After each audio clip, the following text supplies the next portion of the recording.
Hey guys, welcome to Becca Scoops Live on Friday. Sorry, I'm a little late, having a little studio issues. So I'm just gonna make this little, hopefully correct it really quick. I love my mods, and one of my mods, Mersey Me, contacted me like 2 minutes ago. I'm not a mod. I don't know what happened, and I need for her to be a mod. So without further ado, I will tell everyone that if you see in the chat, I have like a channel manager now, SBTX. SBTX is kind of in charge. So if you're listening to me, which you obviously are, I tried to add Mersey Me in the studio. It looks like she's added, so I'm not sure what the problem is with her. So just a little technical difficulties as we start our live. Hopefully, Mersey will be back to being a mod soon. Yeah, I'm not sure what's going on there. These things happen sometimes. But welcome to Becca Scoops Live Friday. This is a jam-packed show. This is going to be like a roller coaster, okay? I have got so much planned. We've got new information. You guys probably know a little bit about it, but I went in depth with these new emails, FOIA emails that came out that are really telling. And I don't want to be too dramatic about them, but this goes to the mitigating factors in the Gypsy Rose Blanchard case and answered some questions that I've had for 2 years. 2 years. I've wanted, my whole thing is the motive and the mitigating factors, right? And so we're going to get to that. And then we're going to go ahead and finish up probably some of the most dramatic parts of Gypsy Rose's big interview that's got over 1 million views. So this is an important interview. That was with that one guy. I know we went over it in our last live. Um, oh, having like problems in back here now too. Darn it. Okay, well, this might not I don't know why I'm having problems back here. It's like, this is not a good day. But you know the guy that Paul is the name Paul Brunson? Doesn't matter what his name is. We Need to Talk podcast. So we're gonna go over that too. And yeah, I have some technical difficulties, but that doesn't mean I can't do the live. I've got all the stuff lined up to go over. So hopefully I'll be able to access all of it. It looks like I will. But before I get to all of that, let's, allow some more people to join us as we start out. So I'll go ahead and start off with some, welcomes and comments, and then we'll get to everything, the whole show. Okay. So first up, we've got Lost Lily Bun 01 $1.99 super sticker. Thanks so much. So happy to see you here. Glad you could join us. And Evil Ghosted, who's been a member for 2 months. He just stopped by to tell us he will be catching the replay. So happy, Evil Ghosted. I appreciate that. And we've got Anne Fran, one of our mods. Couldn't do this show without her. Member for 11 months. Happy Friday, everyone. Love you, Becca. Love you back, Anne. And a couple more. We got at LJNE FF97 $4.99. Thank you so much. Hey, hi Becca. Thanks for continuing to keep the truth coming. I hope Gypsy is watching. Well, I do know she does watch over here quite often, is what I've been told. So yeah, possibly she is. And Jessa M 8338, member for 3 months. Happy 3 months. Truth Train. Love you, Becca. Thank you so much. Jessa, thank you for being a member on the Truth Train for 3 months. We really appreciate that. And let's do one more. We got Shazy Wolf. Shazy Wolf. Hey, how are you doing? Loyal member for 14 months. That means Shazy Wolf has been with us since we opened up channel membership. That really, really appreciate that, Shazy Wolf. And she says, happy Friday, everyone. Okay. let's go ahead and get right into that now, and we'll come back mid-show with more comments, questions. If you have comments or questions, make sure you go ahead and put them up. Um, I will make sure that I get to them. Okay. So, what is really going on? Oh, but before I go, a couple of things, couple of housekeeping things. I want to take that down. I want to put the comments up. There we go. Okay. So, okay. All right, guys. So this new stuff, what is it? What is it? What am I talking about? Okay. Well, these are correspondence between the stuff that's really important, I think, has to do between Dan Patterson, who was the prosecuting attorney, also known as the district attorney. There they call him the prosecuting attorney, and Gypsy Rose Blanchard's defense attorney, Mike Stanfield. My jaw did drop on a few of what went on here. Now, I'm going to preface it before I get into it with saying we are not privy to any meetings they had, right? Any phone conversations they had. So we want to keep that in mind. But I think based on what we're going to read here, and then I'm going to play a little snippet of Sheriff Jim Arnott, what he said in that interview is going to tie into these emails, and it's going to come full circle. You're going to understand exactly how pivotal this information is when it comes to this case. And a lot of people are up in arms. Okay. Now, dates matter. And I love myself. I love me a timeline. We gotta think about the dates, and we gotta read these in order, right? So if there's not a lot of them, it's just a couple that are real important. So here we go. The first one is dated April 7th, 2016. This is from Gypsy's attorney to the prosecuting attorney, the guy who gave Gypsy the plea deal, Dan Patterson. Mike Stanfield writes, Dan, most of the records that I received, and he's talking about medical records. Most of the records that I received were provided in the PDF format. I am not able to single out pages in a digital format. What I am doing is printing off the pages that I believe are relevant. Well, isn't that interesting? So you're going to decide what medical records are relevant and which ones aren't? Well, I'll give him this. Maybe hey, why not try for it, right? Maybe Dan will go, great. I don't want to see everything. Just send me what you think is relevant. He'd be pretty stupid to do that, right? But Stanfield is her defense attorney, so okay, give it a try, right? He goes on. Most of the time, the pertinent information is contained in the doctor-nurse's notes. Well, Mr. Stanfield, that's so interesting. Since you don't hold a medical degree, how would you know what is pertinent information? How would you know? Based on what, sir? What education do you have to know what's pertinent and what isn't? But again, let's give them a round of applause for, maybe he's going to put one over on Dan Patterson, right? Hey, Dan, I'm going to send you the pertinent stuff. Don't worry, dude. You don't need to know. Nothing to see over here with the medical records, right? I'll send you what you need to see. I mean, seriously?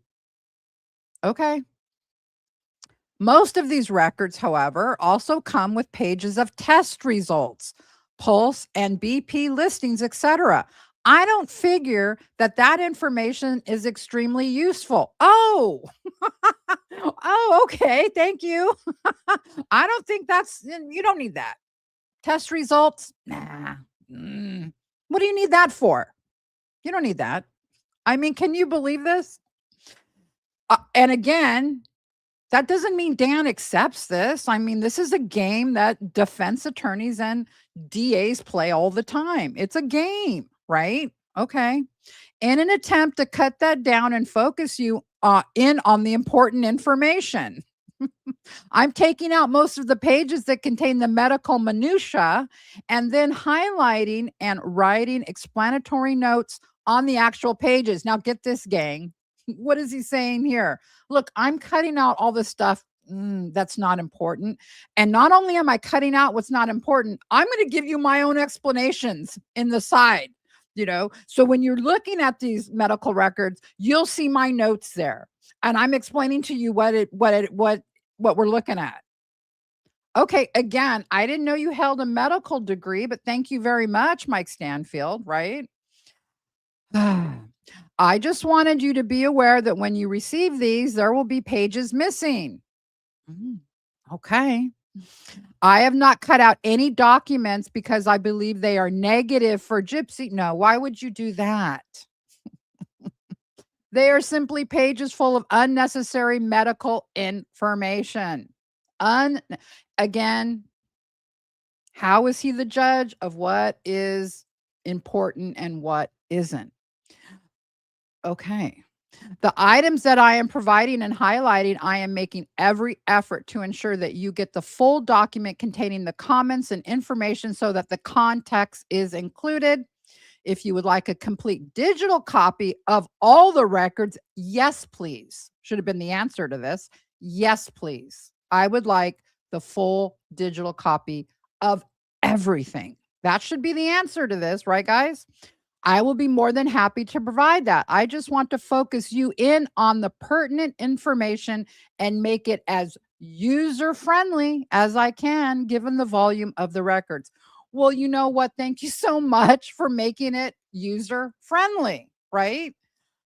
I mean, I can't make this stuff up. So there is the first, that's April 7th, 2016. Remember, the murder was June 2015. This is April 2016. They're getting around to the medical records. It's taken them this long to get around to the medical records. All right. Then what happens? Well, I would think Dan Patterson would say, yeah, thanks. Thanks for your notes. Thanks for you trying to decide what's relevant.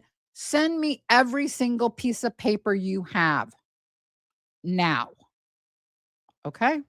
This is called the discovery process, by the way. What happens? Well, it's shocking what happens.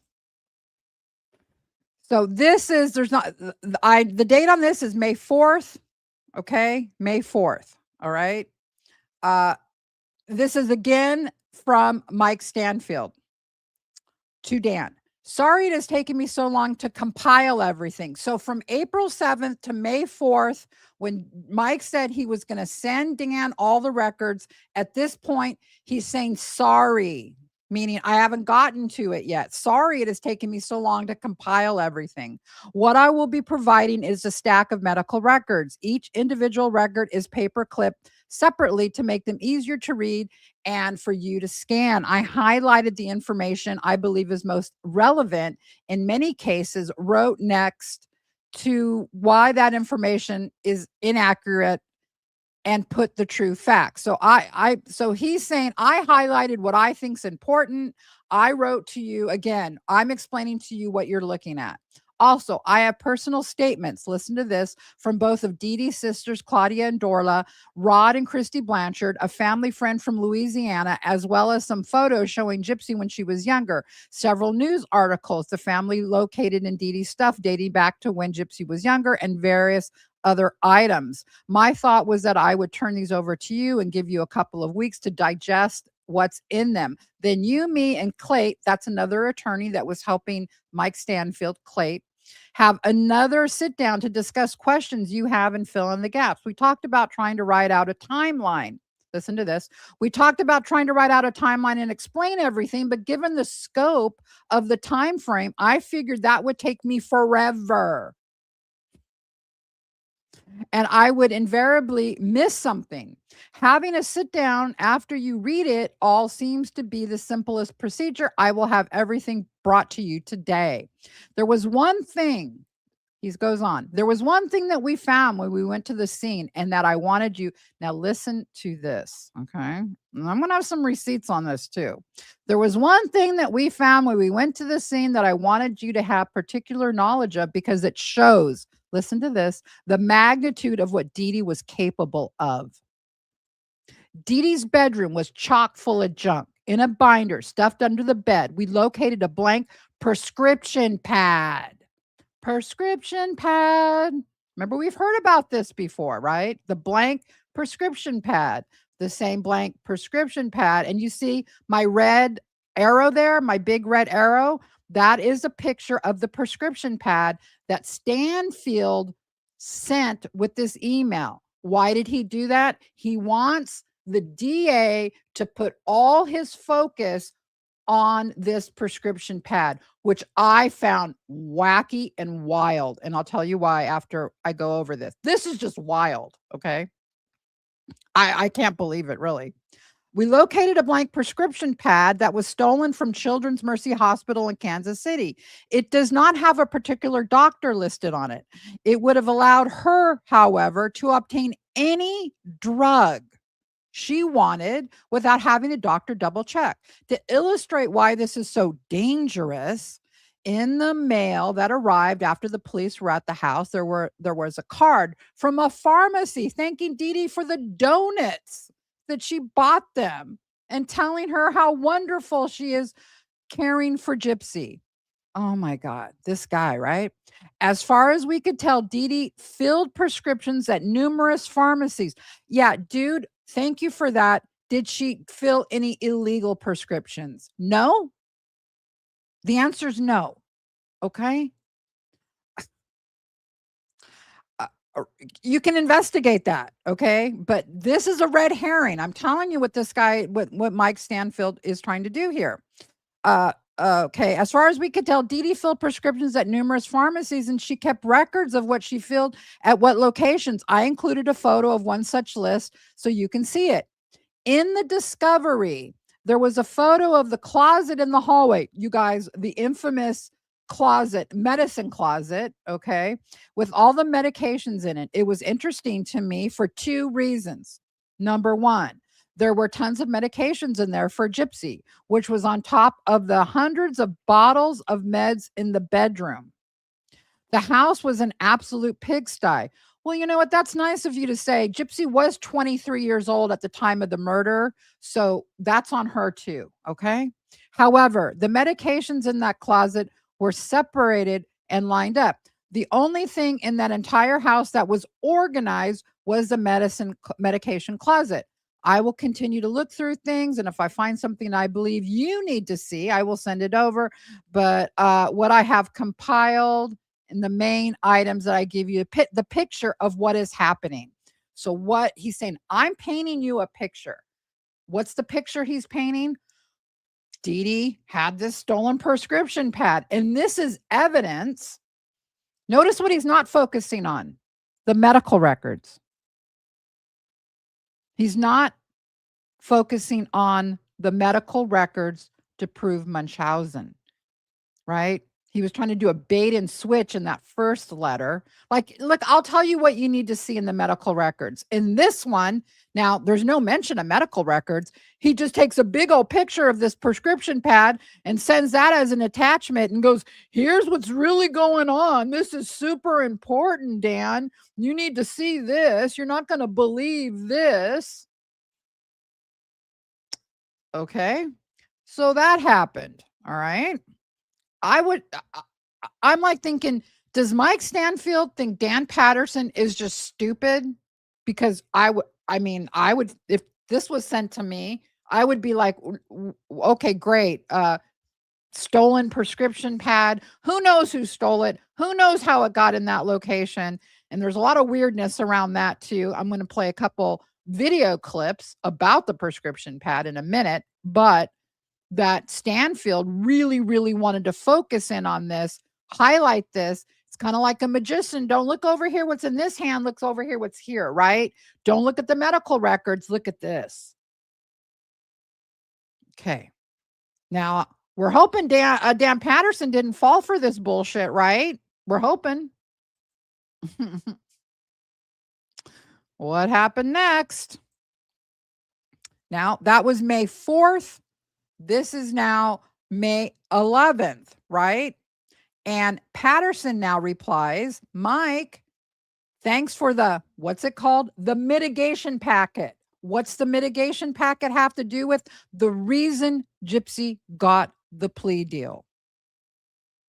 The reason she got the plea deal was mitigating factors.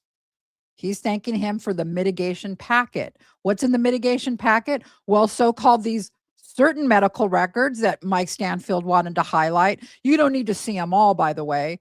And this picture of this prescription pad. This is the mitigating factors, okay?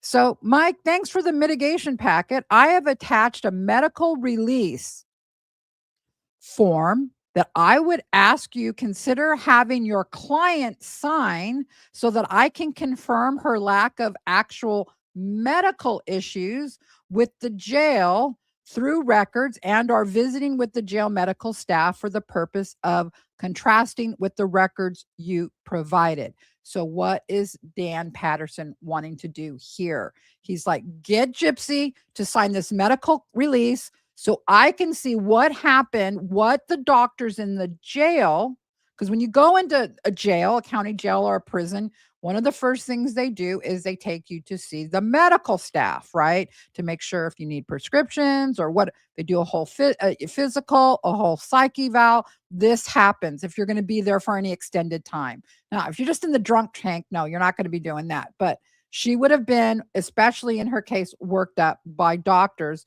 over at the county jail. Okay. So Patterson's like, I want her to sign a release so that I can see those records. I want to see those records. I want to see what those doctors have to say. All right. And then the next one that comes down is May 16th, 2016. I got to take your comments off just for a minute. Hold on. This is wild. This whole thing is wild. Okay. Dan, Mike's writing now. Dan, I apologize for the tardiness of this response, which is weird because it's only a couple, 5 days or so. I actually just requested and received a copy of her jail records. It hit my desk Friday, which is why I was waiting to respond. I will have a copy made for you and brought over tomorrow. I think our legal assistants have already made their afternoon run today. There are 174 pages of records. Now, I want to say this. When he says the jail records, I don't know if he's just talking medical records or all of her jail records. I don't know what the 174 pages is, just to be clear. But there's 174 pages. It also includes records from the Waukesha County Jail. So she was in Waukesha County first. That's where we see her interrogation happen. That's in Waukesha, Wisconsin, right? And then she's brought over to the county jail in Missouri, in Springfield, or whatever county, Greene County, sorry, in Greene County. Okay. So here's what I want you guys to look at. The plea deal was reached on June 30th. This date is May 16th. Why is this important? Because up to this point, it looks like Patterson hasn't really done a lot of research into her medical records. This is what, 2 weeks or no? Yeah, 2 weeks before they actually reached the plea deal. So 2 weeks, he's got 2 weeks now to go over this stuff. Just 2 weeks. See how quickly the plea deal happened. And here he doesn't even have the jail records yet, you know? So yeah. Okay. So then what happens? Well, in the middle of that, Sheriff Arnott throws a wrench in the works. Sheriff Arnott throws a wrench in the works. Okay. This on June 14th, so 2 weeks again, 2 weeks before the plea deal is reached, Mike Stanfield is a little upset at Sheriff Arnott. He writes, Dan, my understanding was that you and I are on somewhat the same page as to Gypsy's involvement with fraud. In the fraud her mom was committing. especially in light of the records I provided showing her mom was doing this when Gypsy was a child. When he says that, I'm not sure what fraud Dee Dee was doing when Gypsy was a child. Okay. The sheriff, meaning or not, statements leave the impression that Gypsy was masterminding these frauds with her mother the entire time. That is the exact opposite of the discussion you, Clay, and I had less than 8 weeks ago. So he's very upset. If we are not working towards a mutual resolution, please let me know immediately because I have a lot of trial prep to do then. Okay, let's read between the lines here, shall we? Now, there is a link there. The link that Stanfield provided goes to this article. In this article, I read it a couple times today. I will just summarize it. Arnott is coming down hard on Gypsy in this article, saying, you know what? She's a fraudster. She's a scammer. He's not liking Gypsy. I know a lot of people, me included, weren't really super happy with the interview he gave to the Toll podcast. If you haven't seen my reaction to that, check it out after the live. I tried to be diplomatic. I wasn't, going to come down super hard on the guy, but there was a few things, especially when it came to the medical stuff, that I was just stunned about what Arnott said. But here, at least here, he's throwing a wrench. He was like, and here's how it goes between the detectives, the sheriff's department, and the DA's office, okay? There's a lot of push and pull that goes on. So the detectives, as you know, do the investigation, okay? But ultimately, it's the DA who decides everything, right? And a lot of times the detectives are like, we need to keep going here. There's more here. We need to uncover. And that was what Arnott was calling the rabbit trails. We weren't going to go down the rabbit trails, right? What I think happened, because look, like I said in my reaction video, Arnott is he's still employed with law enforcement. He's actually in a political position now. And so he cannot freely speak on this. He's got to toe the line. He's got to protect the sheriff's department. He's got to protect the DA. It's just how it works. Or he's going to screw up his career, right? He had a choice to make, either stay in law enforcement and continue to toe the line about this case, okay? Or once he retires, then he is free to speak. The certain detectives that I have spoken to behind the scenes are retired. So they were free. They were free then to, nobody can fire them at this point. They're retired, and so they can speak about it. See, Arnott's not in that position.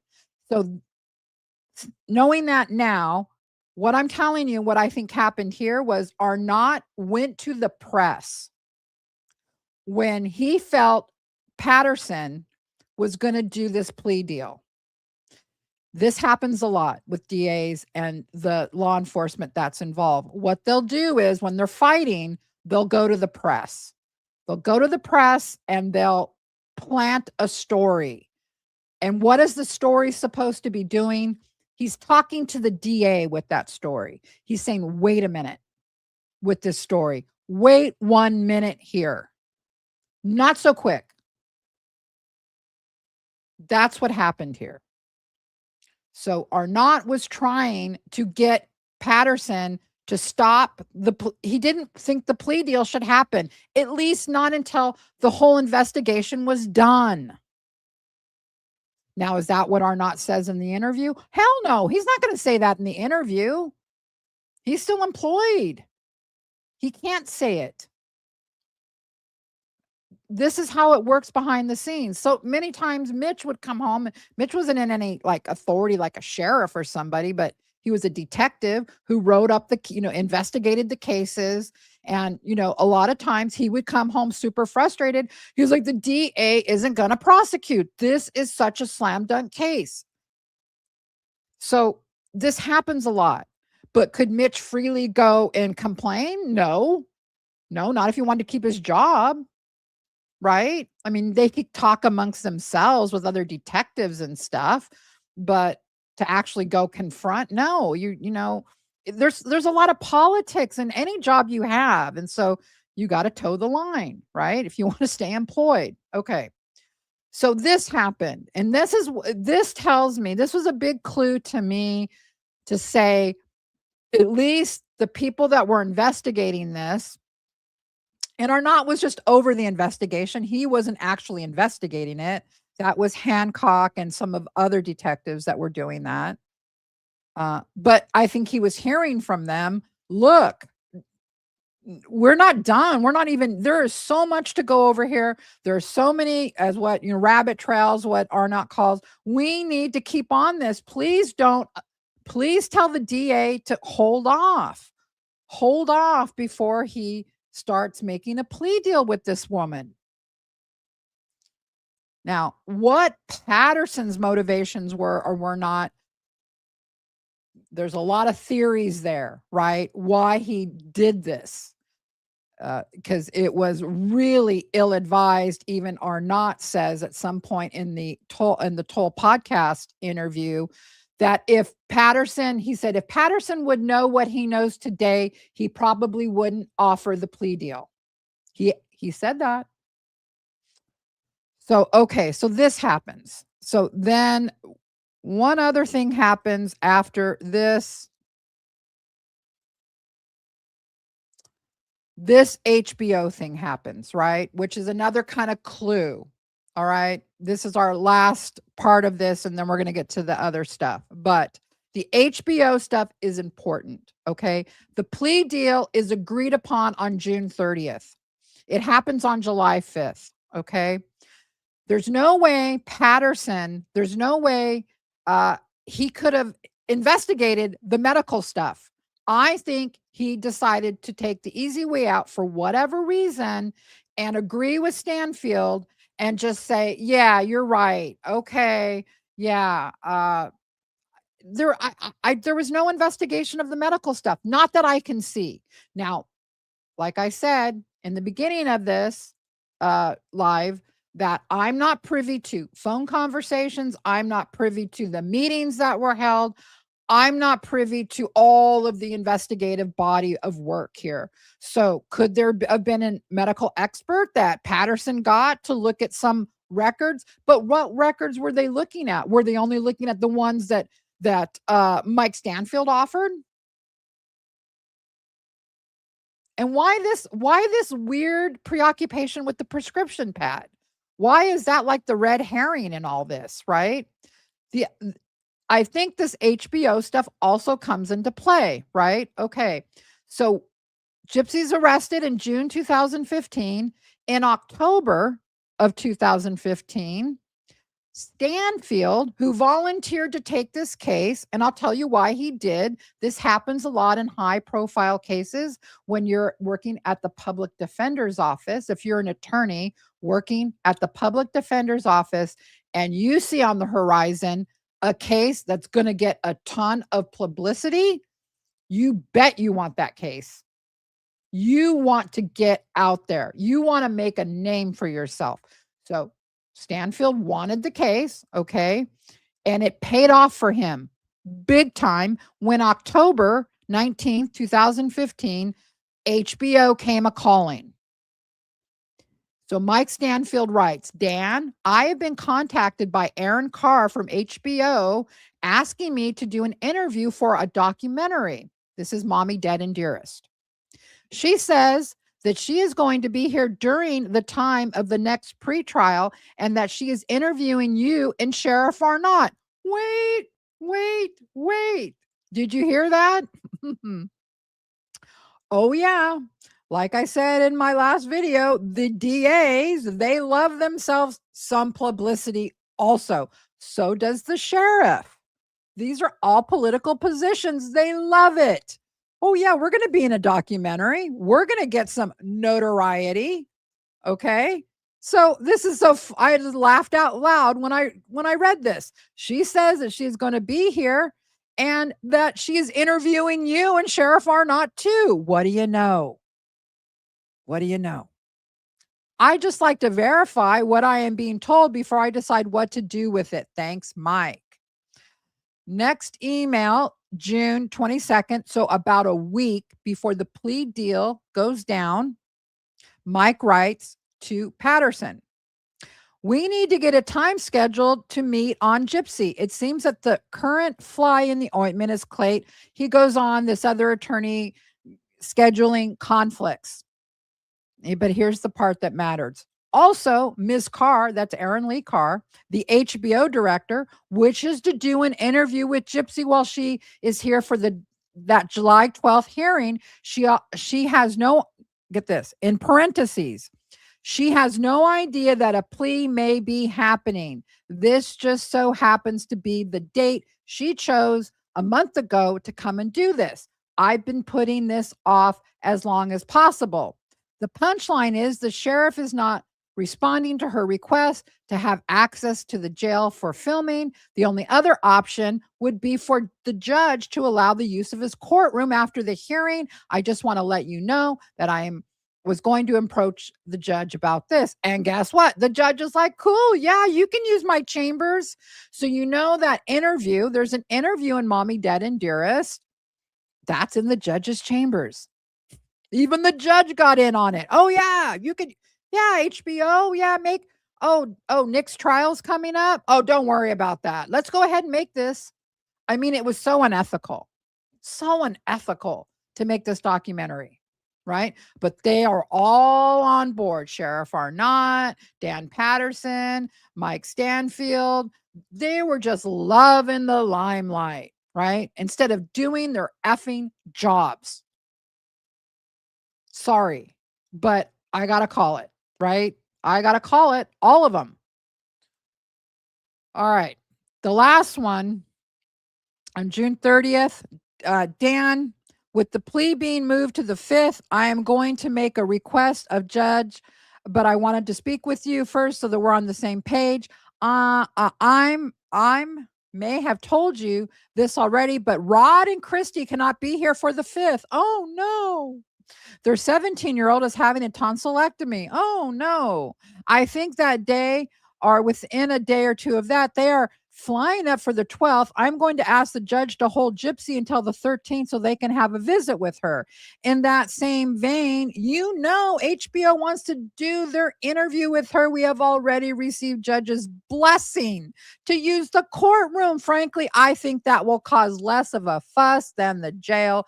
I think it would actually be safety issue for Gypsy to have all that go on in the jail and judge's courtroom. No inmate will be the wiser. Oh, they'll be wiser when the documentary comes out, you idiot.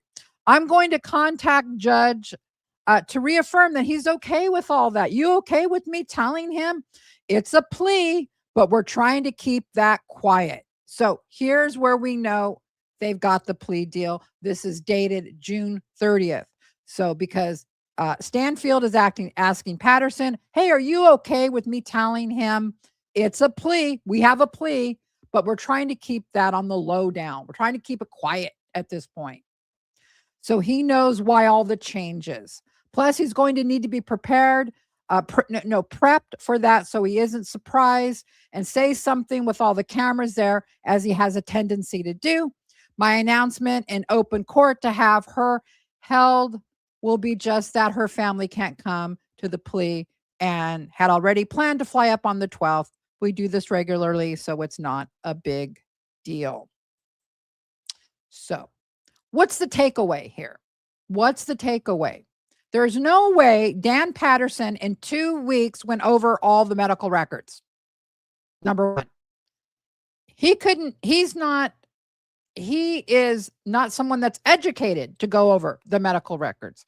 He would need somebody to go over them for him. There is no way in 2 weeks between those emails. There was a 2-week gap between when they're talking about getting the records to him, getting the jail records to them, getting the records to Patterson, and June 30th, when the plea deal is done. We're done. In the middle of all that, that 2-week time frame, Sheriff Arnott gets pissed off and goes to the press. Okay, goes to the press to tell Patterson, wait a minute, what about all this fraud? Gypsy's an all fraud. And Stanfield gets pissed off and goes, do we not have a plea deal? Why is your sheriff over here going to the press talking like we don't, that Gypsy's like involved in all this fraud and scamming? I thought we were on the same page, Dan. So that's some of the stuff that happened behind the scenes. The question remains, did Dan Patterson in 2 weeks, number one, what medical records did he get? Did he get all of them? It doesn't sound like it. Number two, did he actually have anyone look into the medical records or not? I'm thinking no. I can't prove that 100%. What do you guys think? Was this just a slam dunk? Did Stanfield and what's Patterson's motivation for all this? Is it the HBO doc that they're already slanting this as Gypsy as this big victim? Play along, Dan. Play along.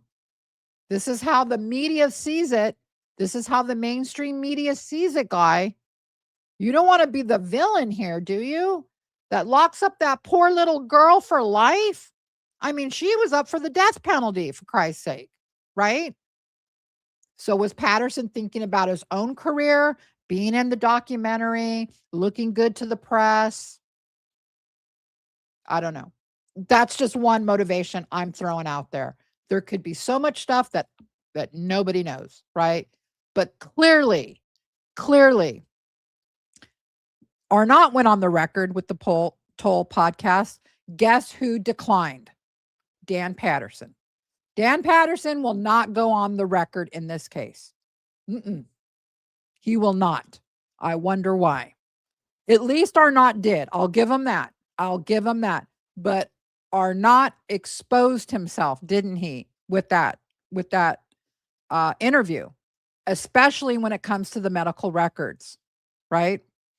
And we're going to get to that in a minute. So let me go ahead. Actually, let's go ahead and play that one clip right now. Okay. And here's why I think it's probably 99% that Patterson did not have a medical expert look at the medical records, and that no weight was given to the medical records. They just took it on face value that Dee Dee had Munchausen. They just took it on face value, and Mike Stanfield's, directing them to look at this prescription pad. See the prescription pad? She was bad. This is the most important part of this Arnott interview. The clip I'm going to play right now. This is the most important part right here. Oh, yes. Her appearance on talk shows, going on podcasts, the Dr. Phil show, Mommy, Dead and Dearest, her show on Lifetime, her book.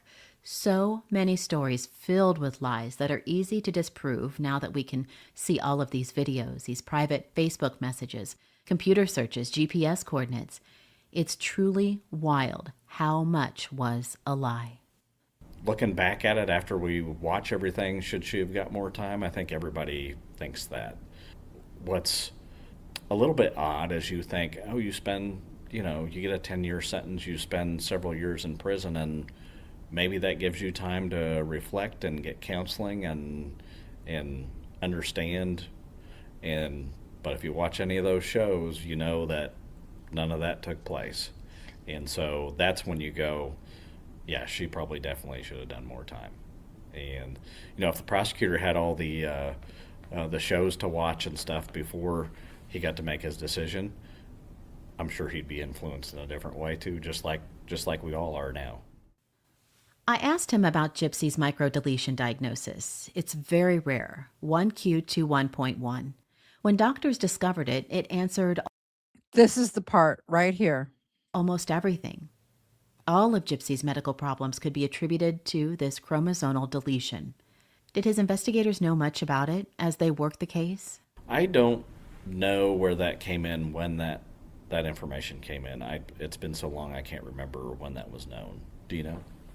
Do you know? Do you know? He asked her, do you know? He doesn't know what she's talking about. Now, in all fairness, he wasn't one of the investigators. He wasn't one of the detectives, doing it. But this would have been the major issue, right? This microdeletion.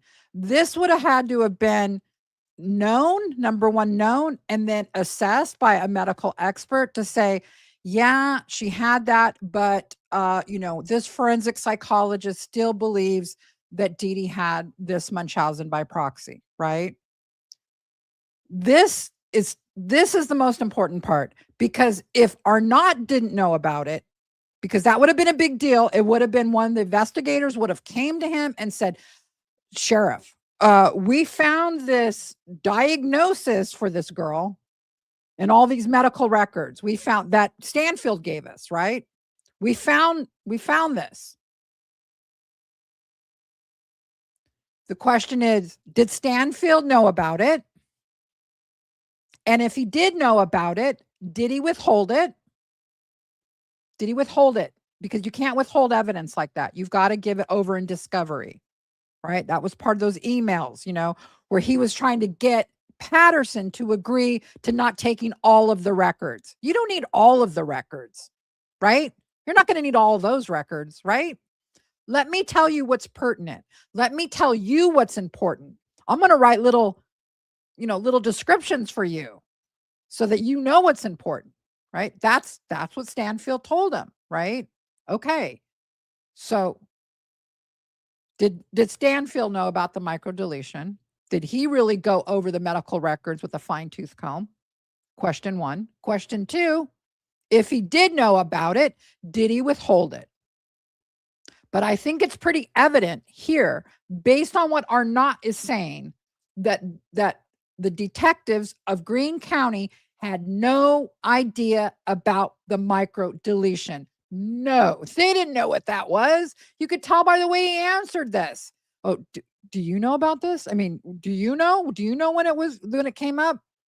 I don't even know if Arnott even knows what it is, if he was just playing along. Like, oh, I guess I should know what that is. What the fuck is that? Micro what? Micro, huh? Okay. When it was. So the medical community discovered the 1Q2 1.1 in 2008, and then she was officially diagnosed in 2011. Okay. Yeah, I don't know what records we had at that time, and if that is something that the prosecutor had reviewed versus us. I'm not sure. I don't remember. Okay. Because it would have answered why Dee Dee was taking her to the hospital so much. Do you know if Gypsy's medical records were... Because it would have answered why Dee Dee was taking Gypsy to the hospital so much. I think Nancy was being very diplomatic. I think Nancy knew too. He doesn't know about this, but she let it go. She didn't press him. They're friends. They were friends, and she doesn't want to embarrass him. I understand. I get it. And he was doing her a big favor by granting this interview. But I also am happy he did the interview, because unlike Patterson, at least Arnott is willing to go on the record. At least he's willing to go on the record. Okay. And Arnott came off like not knowing anything about any new evidence. He was talking like it was 2015 in this interview. He's talking about, the Munchausen and how Gypsy's teeth fell out because her mom gave her medication. Okay. He has no idea. Okay. Is he required to know that? Well, no, he's not required to keep up with a case, but but they should have known it back then. But at least we know he tried to push for it when he went to the press to try to say, hey, don't take the plea deal, Patterson. Let us keep investigating this. There's a lot still here we need to know about. And I think he got shut down. I mean, he's not going to have his detectives keep investigating when they reach a plea deal, because why would you keep investigating? It's over with. You can't do that. Time is money. They're on a job here.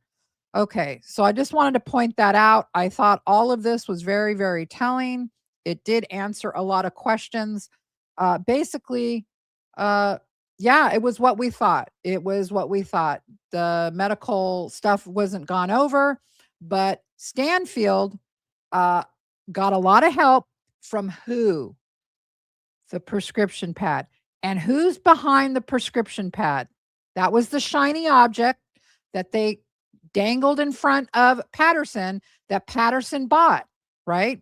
Why do I know he bought it? Because he didn't go further into the medical records. And I just want to play a couple of clips before we go on to the next thing we're going to go on to, a couple of clips about the prescription pad, just to either refresh your memory, or you guys may not know about this. If you're really into this case, you know about this, but let's just go ahead, because I always thought the prescription pad was such a dorky thing, like, to bring up, like, so what? Okay, someone stole that. All right. Did they go get drugs with it? No. Okay. But then to come to find out, Stanfield uses this prescription pad as like the very reason why Dee Dee was this monster. And see, the prescription pad. So weird, right? Why the prescription pad? All right. Let's take a listen to this clip about the prescription pad. Inside Dee Dee's house. The one thing that did catch our attention was the one thing in the house that was absolutely immaculate, and that was the medicine closet. There's breathing machines, there's gloves, there's, all of this medication, all in rows. We found a prescription pad that was stolen from the hospital. That meant that now not only is she using medical means to abuse Gypsy, but now she can do it on her own. She doesn't even need a doctor. What Dee Dee did to Gypsy was one of the most egregious forms of parental abuse you can imagine. She took her daughter's entire existence from her.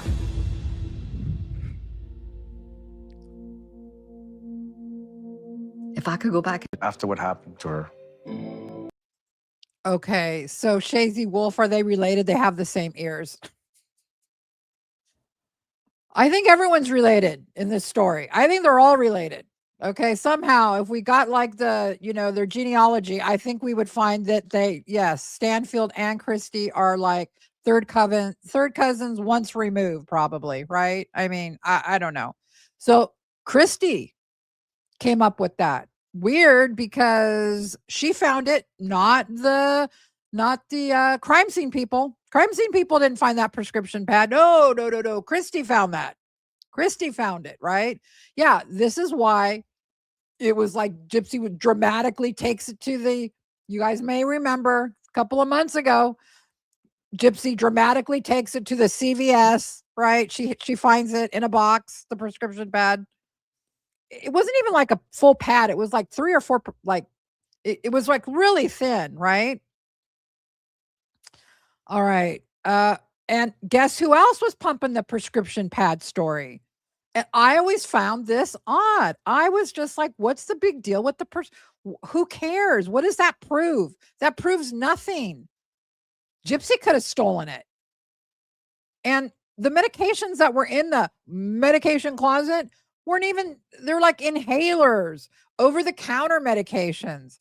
And there is a article, Red Cross during some kind of a hurricane or something that was coming through Missouri, where Dee Dee is in this front page, article thing where she's talking about how because she went through Hurricane Katrina, she's got this medicine closet ready because she was so scared to be caught off guard again. And it makes sense when you see what's in that medicine closet. It's not like a bunch of narcotics. I mean, the only narcotics they had was the Vicodin and the Xanax. That's it. There was nothing else. It's just crazy. But who else was pumping the prescription pad story? Oh yeah, our other favorite, who's probably related to all of these people too in some way. I don't know. She has to be. You guessed it, Melissa Moore. Here we go. You talk about getting them to participate. Was there hesitation from any of her family members? Christy was an open book right from the beginning. She wanted to share everything. She was ready to. Oh, I bet she was, right? I bet she was. Christy was behind a lot of this stuff, you guys, a lot of it, especially the social media stuff. What I loved about Christy is that she's always been an advocate for Gypsy and a non-judgmental advocate. She was the one who found in Dee Dee's house the medical pad, that the prescription pad, and she's the one who started to see. I wonder if the lady interviewing is like, what are you talking about? Like, she doesn't know what she's talking. What prescription pad are we talking about? Found the prescription pad. What does that even mean? How does that relate to the case? How does that go to the murder? What does that have to do with anything? It has nothing to do with anything. It proves nothing. That this was something bigger than any of us could imagine. So it was really her looking at this and finding this prescription pad that started the whole unraveling. The whole unraveling.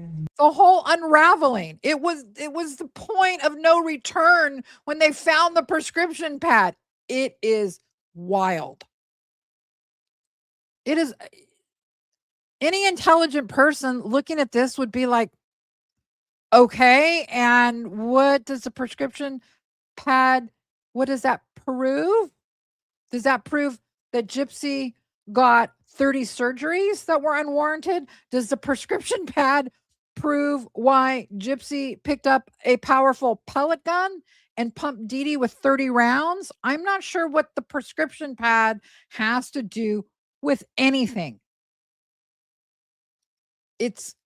But this is the story they wanted to sell. This is the narrative. You saw the picture, the little picture Stanfield sent to Dan Patterson, and here's a picture of it. Okay, great. Crazy. And what's even more wild is that was not found by any forensic team. That's like a piece of evidence that came into play from Christy. I've got questions now, right? Because I never really questioned it before, but I got questions now. You know, it's like, that's a little too weird, okay? That nobody else found it, and it becomes like the major evidence in the case. And it's Christy who found it? Okay. It's just wild. Just wild. All right, you guys, I'm going to take some of these videos. So during this live stream, because I've got so much to go through, there will be a point where I'll have to bring more stuff up into the studio. Right now, what I'm doing is just getting rid of some of these videos. Remove that one, and I'll remove this one. Thanks for being patient. Okay. All right. So we got through that. That is just crazy. Yeah, that was some new information. Very vital information, by the way, that really fills in a lot of the gaps that we didn't know about. Did the medical records, did her records mean anything in this investigation? Apparently, no. Can I say that 100%? No. No, because Patterson can come up with a story and say, well, I did have a medical expert. Well, if he's going to come up with that story later on at some point, because I think he's going to be forced to probably talk about this. I think. Yeah, I think that he better come up with a good story. That's all I'm going to say. He better start now with your stories, because it's going to be a question. Did you see her medical records? Dan Patterson, how did you based her she is out of prison because you said she was medically abused. That was the mitigating factors. How did you know she was medically abused? Based on what? Facts and evidence. And he can't answer that because he didn't base it on any facts and evidence. Because he didn't have any, because he didn't look into it, because he didn't care. because he cared more about HBO, I think, and the limelight. This is Missouri. This isn't Southern California. This isn't Hollywood or Los Angeles. This is, Greene County, Missouri. HBO is coming. That's a big deal for those people, right? Okay. All right, we're going to switch gears here, you guys. Thank you for hanging in there with me for this. We're going to get back now. I love this part of this show. We're going to get into Gypsy's interview. We're going to finish it up, and I've got some great receipts she's not going to like at all, but it's what we got to do. We got to do what we got to do here. All right. So the first part here, we're going to get back into some of the Nick stuff. I want to say this right off the bat. I forgot to say it in the last live. You know how Gypsy likes to say, well, let me just play this first because I think she's going to say it. The relationship with Nick as well is, how would you characterize it? Because I've seen moments or excerpts where it's been characterized as abusive. Mhm. But how do you characterize that Toxic. relationship? It was toxic. Toxic. Very, very toxic. Okay. How so? Our personalities were not a good fit. Our backgrounds was not a good fit. I say, and I say this in my book, Nick was the car, I was the key. He was the gasoline, I was the fire. Separately, probably not dangerous. Together, catastrophic. Because he brought a component to me and I brought a component to him that resulted in tragedy. His conversations with me was predominantly about sex. It was predominantly about overpowering a woman, because he had an interest in this BDSM, master-slave relationship. No, he didn't. I proved that on the last live, but I want to get into that just a little bit more, a few more receipts on this. Let's talk about the Google searches. Gypsy is looking up 50 Shades of Grey. Gypsy is looking up stuff on Twilight, right? In Facebook messaging, Gypsy is I can't get to it. So part of the problem in the studio right now is this one part is like it's frozen where I could get to like these assets to show you. So I'm just going to describe them to you. One of them is a Facebook message where Gypsy is talking about 50 Shades of Grey. Specifically, she's on Facebook. She's making a post. You know that she dressed up like the Anastasia Steele character, right? These were her things. She's in Google searches looking up stuff about 50 Shades of Grey, all this BDSM stuff.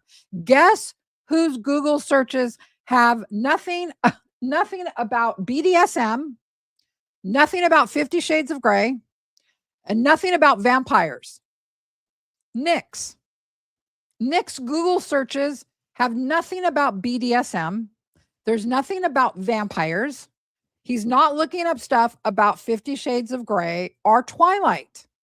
That's her thing. I told you what his thing was. He visited porn sites and he looked up, and trigger warning, he looked up stuff about rape fantasies, specifically pregnant women rape fantasies. That's it. He wasn't doing his Google searches. Like, he would go to this one website. He frequented this one website, and this is what he looked at. It was his thing. So I'm not saying he, didn't have his own like certain fetish thing, right? But it wasn't what she was into. She was the one that liked the master slave thing. And also, I don't know if you guys know this or not, but Gypsy, what was found at the crime scene was this, what were called ownership papers. And it was this contract that they made between them, right? And where did Gypsy, okay, I'm just telling you, it came from Gypsy. Gypsy wants everyone to believe this stuff came from Nick, that Nick was the instigator of all of this stuff, like these ownership papers. Okay, I want to show you a couple clips of things to prove it wasn't Nick, it was Gypsy. First off, this is from the 50 Shades of Grey movie. Hold on. Spank, whip, or corporally punish a submissive as he sees fit for purposes of discipline. or for his personal enjoyment. The audio is super low, but I have the words there on. The safe word yellow will be used to bring to the attention of the dominant that the submissive is close to her limit. So you saw this is their contract. This is their ownership papers. They're talking about a safe word here. This is very common in these BDSM relationships. When the safe word red is spoken, the dominant's action will cease completely and immediately. Does the submissive consent to being restrained with hands bound in front? Does the submissive consent to being blindfolded? Does the submissive consent to being gagged? How much pain is this? Okay. So you get the flavor of that. You get that, Gypsy was all over this. She loved 50 Shades of Grey. She did even a little skit thing about it, right? I don't know if you guys have seen that. She dresses up like the main character and she actually does this dramatic performance, reenacting a scene from the movie. Now, thanks to Hello Starlight, I'm going to play you a clip from one of her lives where she goes over the ownership papers. This is important because coming up in this interview, the interviewee guy, Paul, is going to ask Gypsy about the night of the murder and about what happened. Remember how Gypsy said, I had to open the door. I had to be completely naked. This was so weird how he wanted me to be. That whole thing, the whole thing, cleaning up the scene, naked, the so-called rape that he did of her, all of that. Let's listen to what was in these ownership papers that were found. Gypsy actually took the ownership. They were so important to her. She took them from her house, packed them, and they were out on a desk surface when they were arrested. Gypsy had them out. You tell me, you be the judge. Were these ownership papers something that Nick thought of and that Nick wrote up? You'll hear it here in a minute. Or was this more something that Gypsy did and that Gypsy was into? All right, let's take a listen. Mine. 16. Hold on. Gypsy Rose Blanchard signing this document that I forfeit my freedom of individuality, including ownership of anything I own or ever will. Okay, there's the ownership papers. You see there in the Starlight showing the ownership papers there. That's what they look like. Okay, they're anyways, she's gonna read from them. Signing this paper also means I trust my sir to forever have ownership of me. I also understand that they are free to do whatever they want to me when they want. I ask for them even if I can't ask for it out loud. I understand this is not a game, nor done to see if I can do it. I am fully prepared to be his in every way. I do not have an identity. I exist to serve my sir. I must obey any and every rule he has set for me and accept the punishment for my obedience. I also fully accept that this exchange of power, ownership of myself, is a total exchange. I must get permission for everything. The terms of this are all that exists. That means outside things to those outside shall render meaningless. The role is to please, serve, and express devotion to my master that I seek to prove. My master is my world. My name, even who I am, is his. I also understand the terms of obedience apply to everything, every situation, no matter how humiliating or degrading it may be. I understand that it may be possible for me to feel shame from things at all times. I know my master may choose to use me in ways that will strip me of my pride. I will be proud to be stripped of it, as every piece of me is his. I trust him enough with my life, body, and heart to give up all that I am. He will be able to love me broken and take care of me. Here is a transcript of the Master's Rules. Master's Rule number 1. Now, these are... Okay, now here are the Master's Rules. Starlight's going to go over these and pay close attention to these because it is pertinent to the night of the murder. Printed out, and they're in the evidence photos that Nick in Nicholas's bedroom. And it's a printed out piece of paper, and this is what it says. You will wear... So she's confirming they were found in Nicholas's bedroom. Number 1, master's rules. Number 1, you will wear no clothes in the house unless I say so. Number 2, proper bedtime attire, nothing. You will wear no clothes in the house. Proper bedtime attire, nothing. Okay? I mean, I can't make this up. All right? Number 3, either awarded for being naughty, being a naughty guest. Number 4, never be afraid of being wet. 5, always say please and thank you. 6, be proper position is on knees. 7, ask for permission to come. 8, remember whose house something. Can't make that out. 9, something every day. I don't know what that says. 10, wear a leash with pride. Now, this is just, people And pay attention to that too about the leash, okay? are guessing at what this list says, I'm pretty sure. Because it's very blurry. You have to zoom in to even attempt to read it. Hold on, I lost my spot. Mother. Here we go. Oops. What number was I on? Wear leash with pride. 11, worship the cock. 12, beg for it. 13, give your answer, if that's what it says. Some of these could be incorrect. 14, do as daddy says. 15, your ass is mine. Oh, geez. 16, make master proud. Oh, 17, your cock is my playground. Oh, God. 18, Please. kneel your head to me. 19, never outlive your means. 20, I am Lord and Master. 21, Master is always right. 22, I won't stop until I say so. That's it. Okay.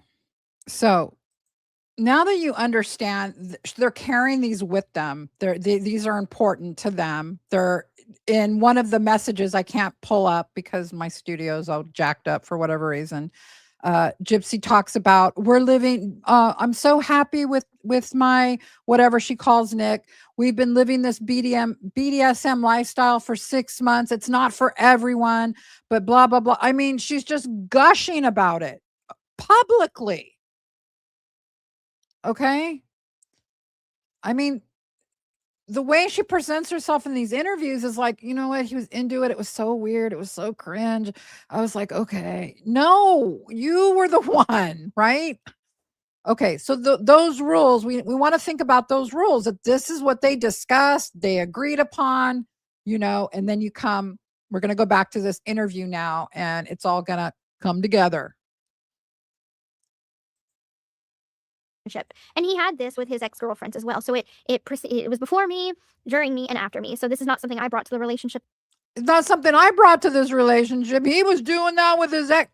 No, he wasn't doing that with his ex-girlfriend. Please show me the receipt for that. I've looked. I do not find that. In fact, in one receipt that I've shown twice on 2 different lives, he is talking to one of his exes and he's talking about how he's gotten into this sexual role-playing stuff, and it may be too difficult for her to accept.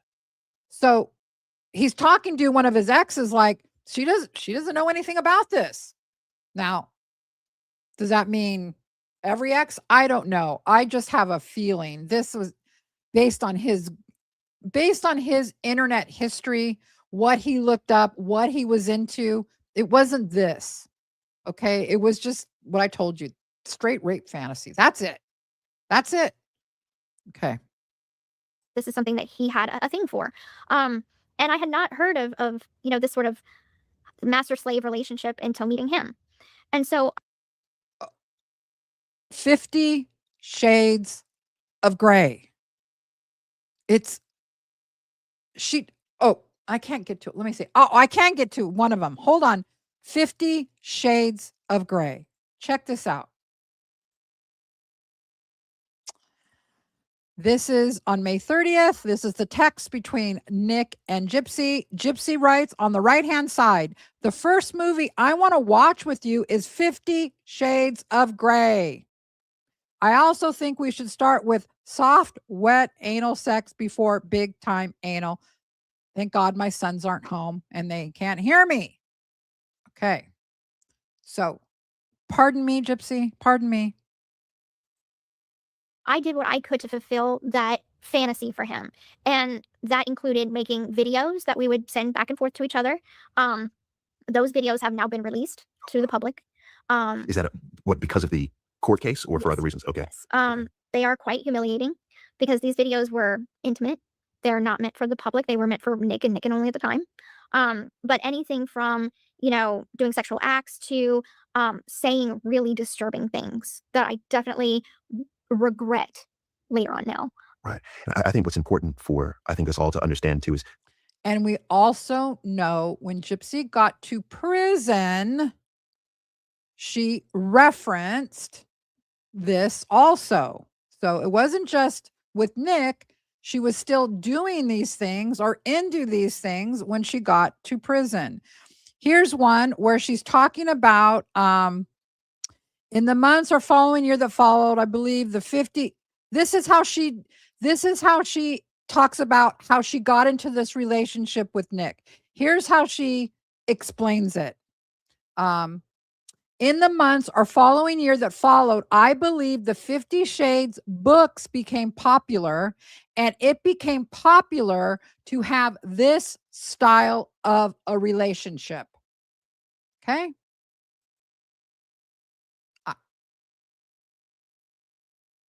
I don't know. It was his thing. And then he was doing it before and after. I didn't know where it came from. I had no idea about that stuff. I don't know what that stuff was. What? I mean, why lie? Why lie? the context, because from what I understand is you had no one else. Right. So literally your world revolved around then your mother and Nick, two people that you are desperately in need of loving you. Do you believe they loved you? I believe my mother loved me to an extent. I think that she didn't know how to show love. I think that unfortunately, she didn't get the mental health help that she would have needed to understand how to love a child and raise a child on her own, going through the childhood that she had. Nick, I do not believe he loved me one bit. I believe that I was someone who was in a very specific situation, vulnerable situation, to fill out his fantasies. He often had fantasies that were very disturbing. Could you open saying rape fantasies. And he was looking for someone who was not worldly and Oh my God. experienced. So someone in a very vulnerable. I would say Gypsy was pretty worldly sexually when she met Nick. As she said herself, I'm not going to call her it. She called herself this. I'm a freak. I'm a freak. Okay. Just talking about sexual stuff. And you'll hear as we go through the rest of this interview, the undertones are sexual with her. Like there's going to come a point in this interview when she starts talking about, and when it comes to the Ryan thing, where he's questioning her about their relationship and she hones in immediately on their sex life. It's like, he's not asking you about that. But to her, this is how her mind works. It's where her mind goes. State to live out these fantasies with or to. Okay. And like I said, it would be one thing if, I brought a certain element into the relationship that was equally as disturbing. Like if those were my desires, but it wasn't. We also know, not to belabor the point, but the video of her offering up their 13-year-old daughter. Remember, before these videos came out, her cult, her little side, her people would say, well, once all of the stuff is released, you'll see how Nick made her do all this. You guys will see. The evidence is there. You'll see how Nick made her do all this stuff. I could not find, and I've looked through all of it. And if I found it, I would tell y'all. I would say, oh, She's right about this part, right? No, there was nothing there where Nick like instructed her to make this video where he wanted to, rape their 13-year-old daughter. If he was into that, I think we would have found that in his porn history. But his porn history was not raping a daughter, not raping like a family member. It was raping somebody, if it was anything, pregnant person. Actually, one of them was a cop, a pregnant cop. Okay. I'm telling you all of it. But no, was he looking up? Because we can see his searches. Like he's searching on the porn site for the stuff that gets him off, right? And so he's searching rape, fantasy, pregnant, like that. Okay. Was his go-to porn, not anything else. It was very, very specific and a very narrow thing. It wasn't like he was into da da da da da and da da da da da. And no, it was always that. Very specific. Okay. And before me, his ex-girlfriends did warn me. There was an I couldn't find that. You're the one that sought them out. We went over this on the last live. I think we're going to go ahead at this point and we're going to jump ahead a little bit in this interview because I did go over this part last time. I just wanted to go over and bring out the new stuff that I just showed you guys. We're going to jump ahead here.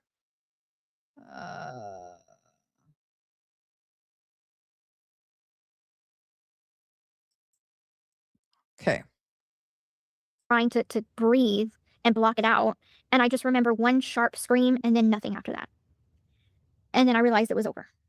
And then he came to the bathroom door and knocked for me to open up the door. What did he say to you?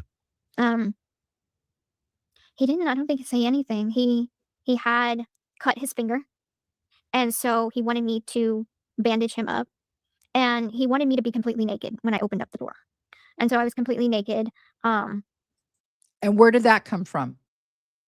See, if you didn't know anything about their background or their relationship, you would go, what? He wanted you to be completely naked after he murders your mom? What? Why? That's weird. No, for them, she was supposed to be naked all the time. That was one of the rules, right? In the house. Is it weird? Yeah, of course it's weird. Okay. But look, no judgment. I mean, you're going to do that? Fine. 2 consenting adults? Fine. I don't care. Right. But now we understand it. Put in this context. This guy, the guy that's interviewing her, he has no idea about any of this. So, at face value, you're just like, God, yeah, that guy was weird. What? And he wanted me to hug him. So there was this sort of embrace where I was in a state of shock. But I couldn't believe what happened. I don't believe that.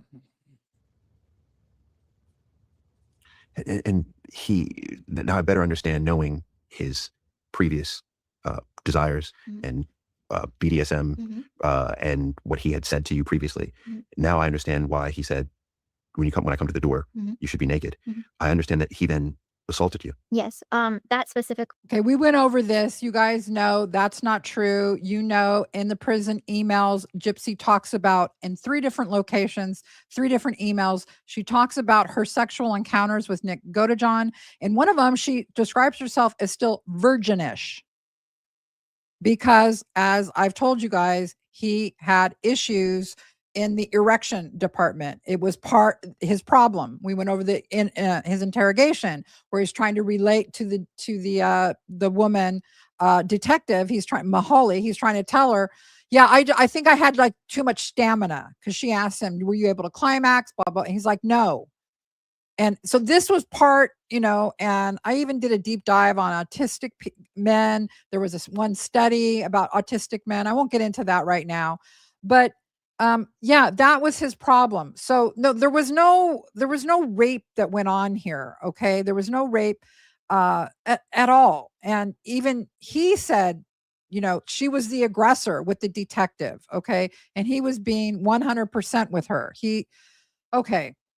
Just angers me every time. Not because I think like Nick should be out of prison. It's just why she has to paint everybody else as the bad guys to make herself this victim, this big victim, and it's got to be her mom and Nick as the people that were really, really screwed up in her life. And that's how she landed herself in this predicament, right?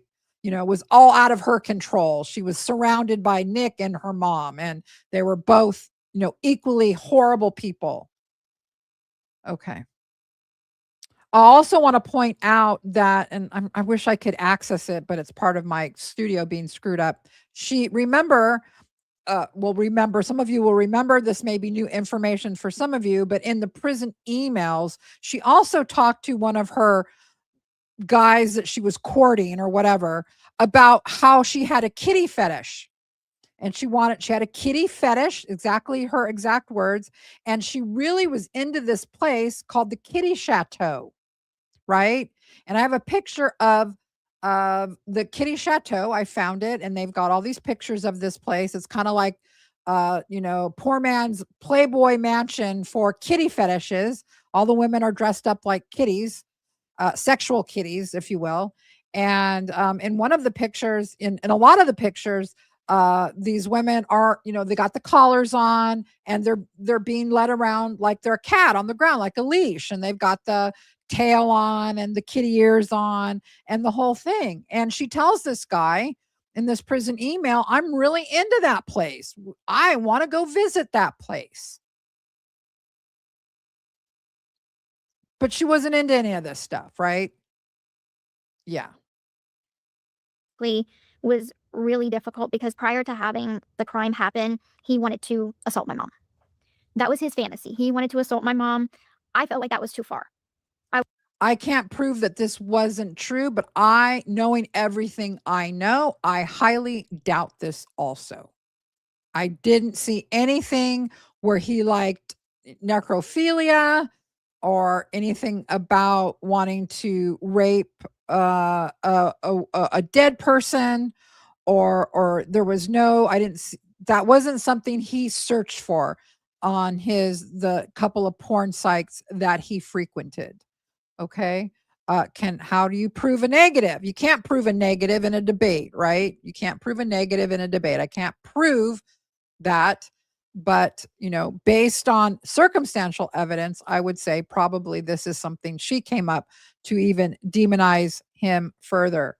So that's all that about Nick. The other thing I couldn't access, but I wanted to let you guys know is to refresh your memory about this interview here that we're watching. Number one, nowhere in this interview is the micro deletion mentioned. Nowhere. Nowhere in this interview is it mentioned that Nick had a formal diagnosis of level 2 autism with an IQ, low IQ of 83, on the lower end of 83. Okay. This should have been the two main points this guy's researchers should have known about, and she should have been questioned on this. Those 2 points are mandatory when you're talking about this case. The autism and the microdeletion, that's it. Okay. To not have them mentioned at all, to not acknowledge it at all, mind blowing. Really, really bad job by this guy and his team. I know he's not like an investigative reporter, but for Christ's sake, if you're going to sit down and talk to someone for over 2 hours about a crime they committed, let's get the main points right. Let's get the important facts. Let's bring them out, right? Okay. Now we're going to go ahead and jump ahead again to the fun part in this interview, what I call the fun part.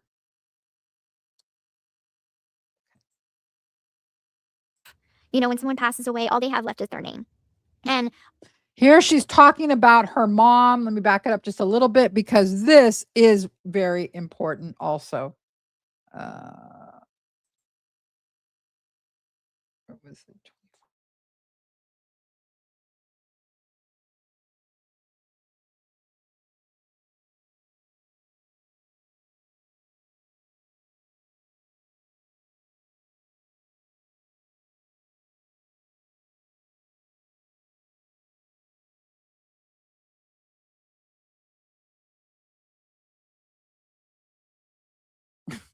So I'm going to have to load some of this stuff. So let me load some of these. If you guys want to hang in there for a minute, let me load some of these files.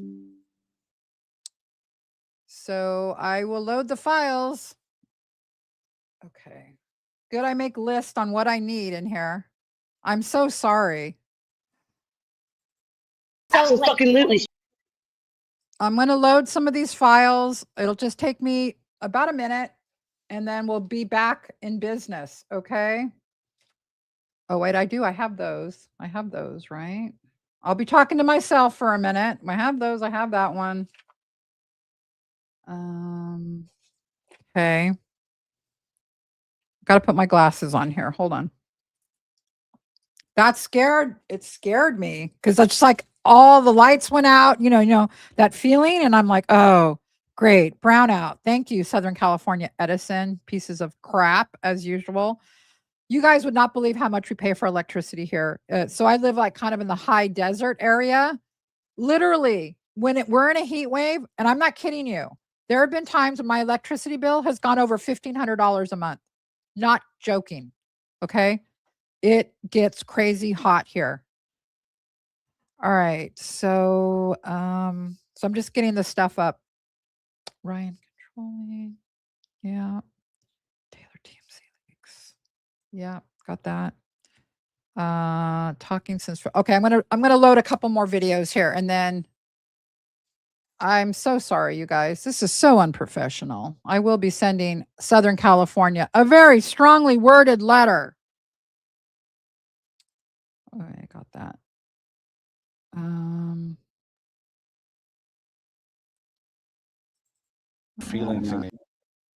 We got some video clips we want to add before I start again. I'm sorry. Yeah, it's crazy. February 14th. Just one more minute. I'm almost there.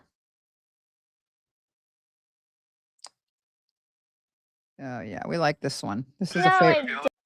That one's a favorite. That's a favorite. I've got certain videos that are my favorites. Oh, here comes Mitch back from the dog park. Wait till I tell him. He's going to go, what happened? I'm going to say, yeah, the electricity went out for like a minute.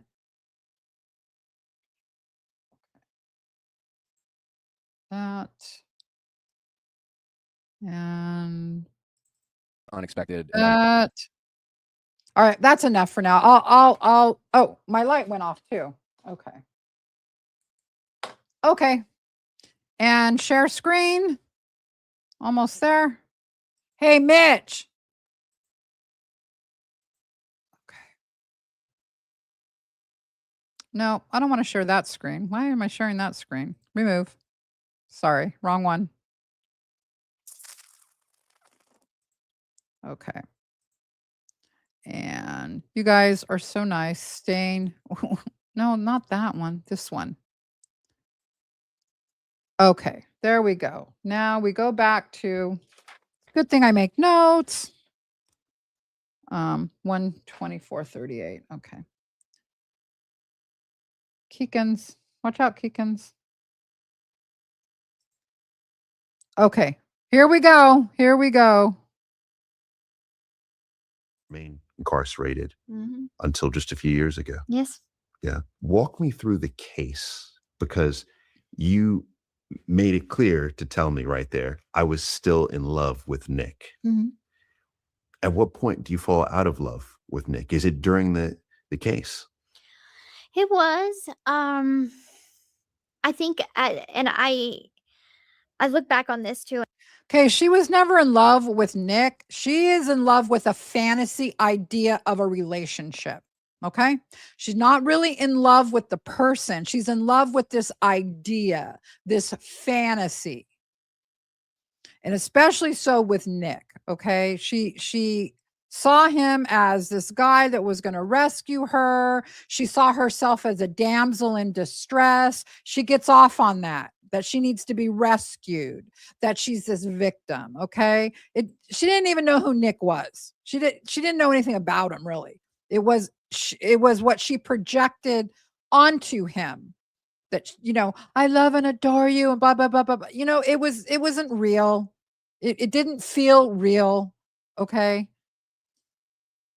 And I feel like it was, Nick had been the only one other than my mom that I was talking to for, 2+ years. So it was like the moment that I had any significant amount of time away from him, that's when I started to be able to think on my own and think about, is this relationship healthy? What is it that I love about him? Am I Right. What did you? romanticizing? Yes.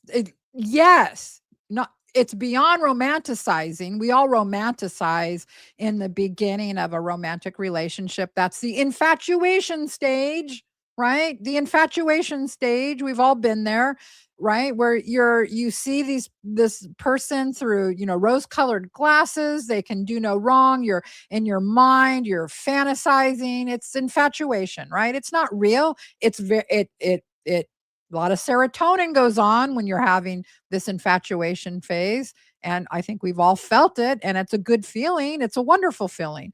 It's not a feeling that lasts. But so, yeah, it was beyond. But for her, it's not even an infatuation stage. It's not infatuation at all. She is projecting this fantasy of what she wants to believe about the relationship, that they're the soulmates, right? This is the only person for her. Now, she did that with Nick, not so much for Ryan, even though Nick and Ryan are kind of like similar, she's got two kinds of relationships she's had with men. One is, can they be a utility for her? Can they serve a purpose for her? And Nick was that, but she did use the fantasy on Nick too. Ryan, and we'll get a little bit into that as she talks about her relationship with Ryan was all utility.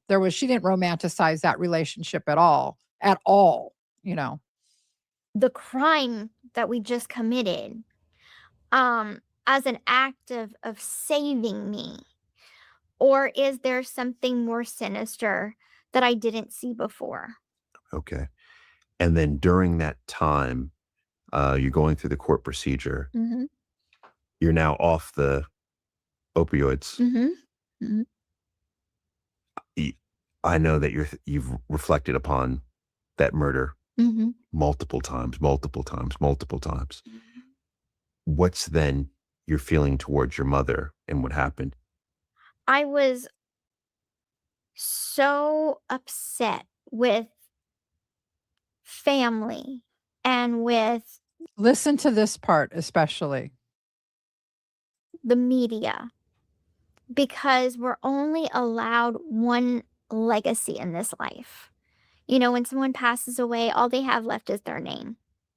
And I was feeling regret and remorse about allowing the media to paint her as a villain the media painting her as a villain.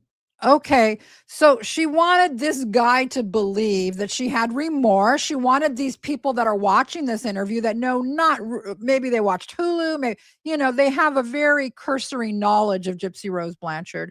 She is projecting for these people that, she loved her mother and that her mother only had one legacy. And she's feeling, the media, portraying my mother like this. No, Gypsy. Let me just stop you right there for a minute, okay? Let's get to this clip.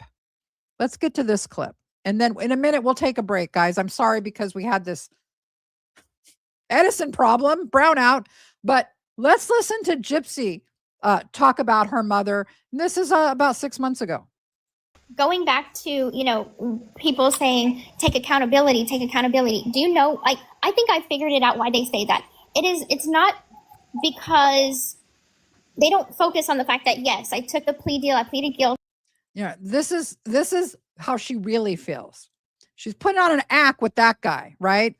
I feel remorse, and my mother's legacy and it's a horrible thing. And now here's really what she thinks about all of this, right? I did my time. I did my parole time. I went to Nick's trial to try to get him a lesser charge and a lesser sentence as a defense witness. But what they are asking for, it's something that is, they want me to take accountability for actions and a narrative that is not true. They want me to say, I did this. I was part of the, con with my mom. I was in on it. They want that to be the truth. And I'm not going to take accountability for something I did not do. That's just like when they, this whole rumor and narrative that they want Ken to be gay. They are harping on that. They've been harping on that, and they will not give up until he says that he is. But he's not. He's not going to say that because he's not. Just like I'm not going to apologize or take accountability for something that I didn't do. I wasn't in on the con with my mom. I was a pawn of her con. But everything that people label me as. Look, come on, Gypsy. And the degree of conning or scamming, look, I used to think that it was a lot. Lately, last couple of months, not a lot. Okay. Not a lot. But the point is, Gypsy knew exactly what she was doing. Her last appearance, by the way, was at this, I think it was a zoo event.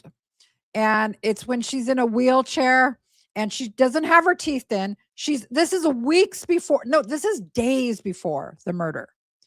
She leaves her dentures at home. So she's got the big gummy smile, right?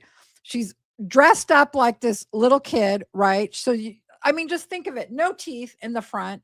And she's sitting crisscross applesauce in this wheelchair, which reminds me, I have to bring up this comment about wheelchairs in a minute. I won't forget. But she's sitting this way, right?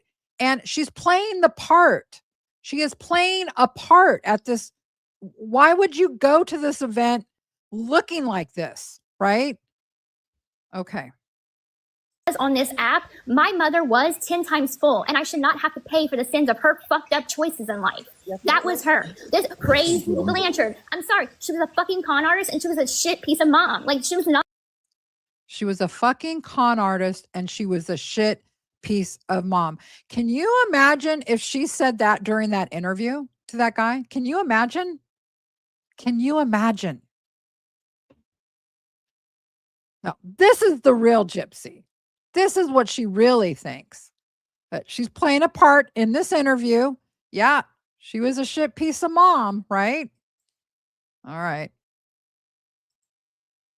I'm like, the thing is what if she's not a villain, but rather just a very sick woman? Oh, that clip I played you obviously was before this interview. You don't only say she's a villain, you said she's like a horrible, worst of the worst, a shit piece of mom.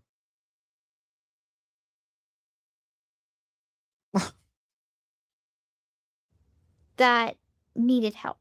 Okay. See, and if this guy was an investigative journalist, then at this point he would have had this clip ready, the one I just played. He would have paused her. He said, "I want to play a clip for you. I'd like you to explain." That's how real interviews work. Hardcore interviews, right? Okay. So I started to feel a lot of guilt about that.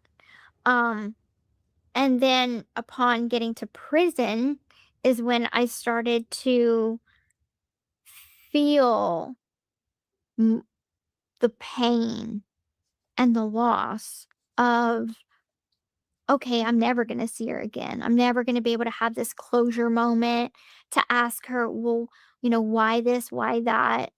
Would she forgive me? There's no closure on either side. Yeah. Now, there were court proceedings for you, but there's a trial. There's a trial for him. For Nick. Why is that the case? Because I was offered a plea deal.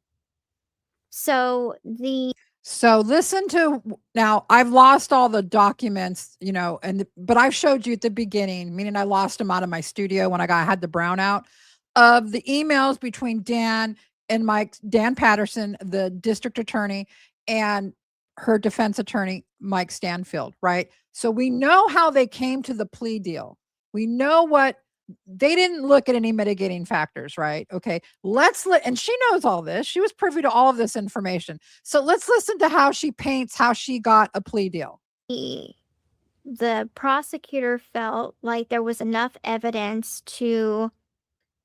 mitigating evidence to offer me a plea deal to And now we know he didn't look at any mitigating evidence. It seems allegedly, right? Based on those emails, as much as we can tell when we put them on a timeline, he had about 2 weeks to possibly look at some medical records that Mike Stanfield decided were pertinent in this case, that her defense attorney decided was pertinent in this case. She got so lucky. She got so damn lucky. Any other turn of events, if this thing wouldn't have gone HBO wise, if this thing wouldn't become a international story, there is no doubt in my mind she'd be in prison for life. There is no doubt. No doubt. No doubt. 10 years in the Department of Corrections. Take it or leave it. So I took it. Of course. Now, I know that there was, and this is right around the time when you hit my level of awareness, my radar, because this case, or should I say, this moment was all over the news. It was everywhere. It was headline news. And I recall there being two schools of thought around that plea deal for you. Or should I say three schools of thought? One was, okay, that sounds about right. Another was, no way. She deserves life in sentence or worse, or a life in prison or worse. And another is, no, she should get off entirely, completely. When you reflect on a 10-year plea deal for your participation in murdering your mother, do you believe that was the correct sentence? No. You don't? I feel like if I would have spent the rest of my life in prison, that would have been fair for the crime that was committed. That is the first time she's ever said anything like that. You guys know, and all of the other times that she's, I don't identify as a murderer, right? Yeah, she's wising up with some of these answers. Because when she first got out, and even in that shit piece of mom clip that I just played you, she's talking about how, I don't need to take accountability, but she's complaining about accountability, that they'll never be satisfied, but yeah, this was the first time she's ever said anything like this. And of course she doesn't believe it. Oh my goodness. So then you feel as if Nick was given the right sentence? Yes. Okay. I don't feel like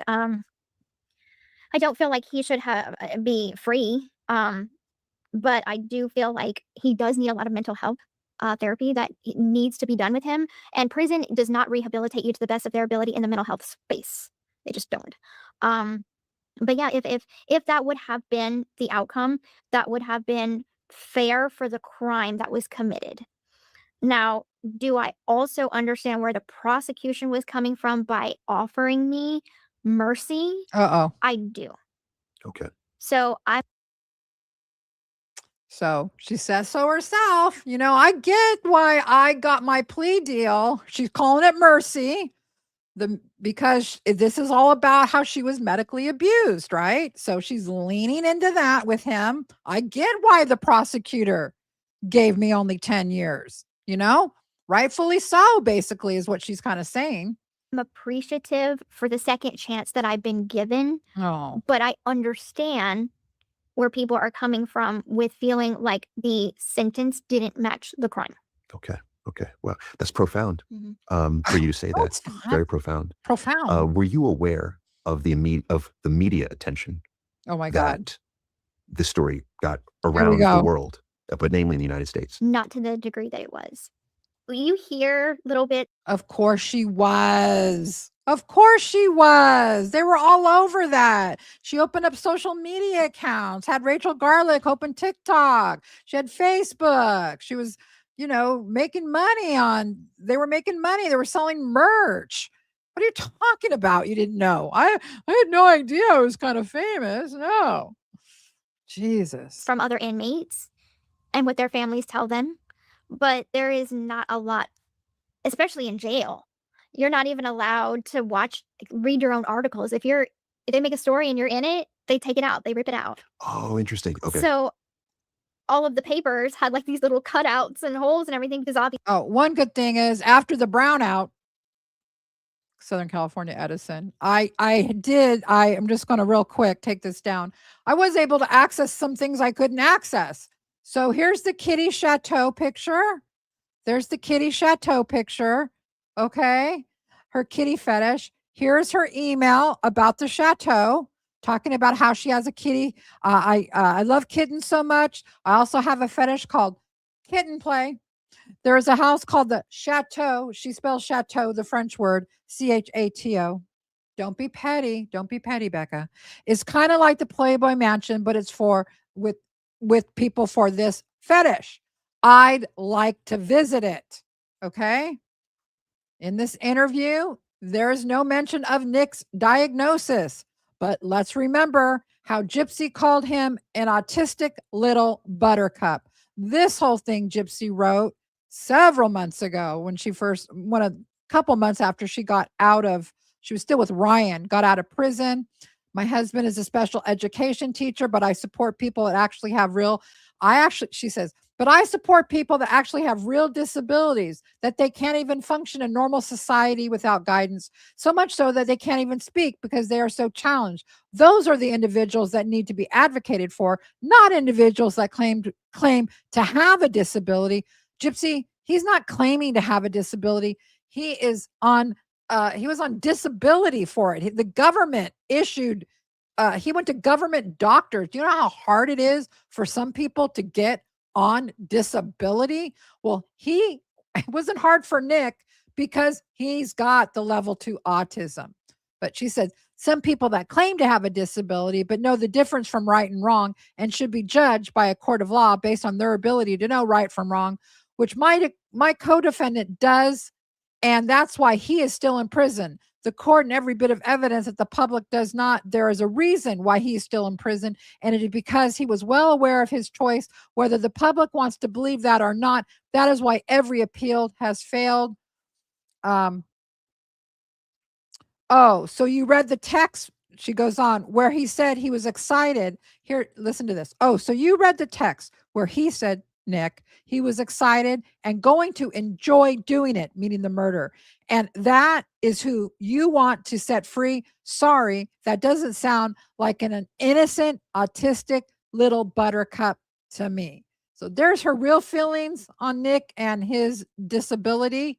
And really quick before I get back to the interview, and we're going to get into Ryan. It's really funny, the stuff with Ryan.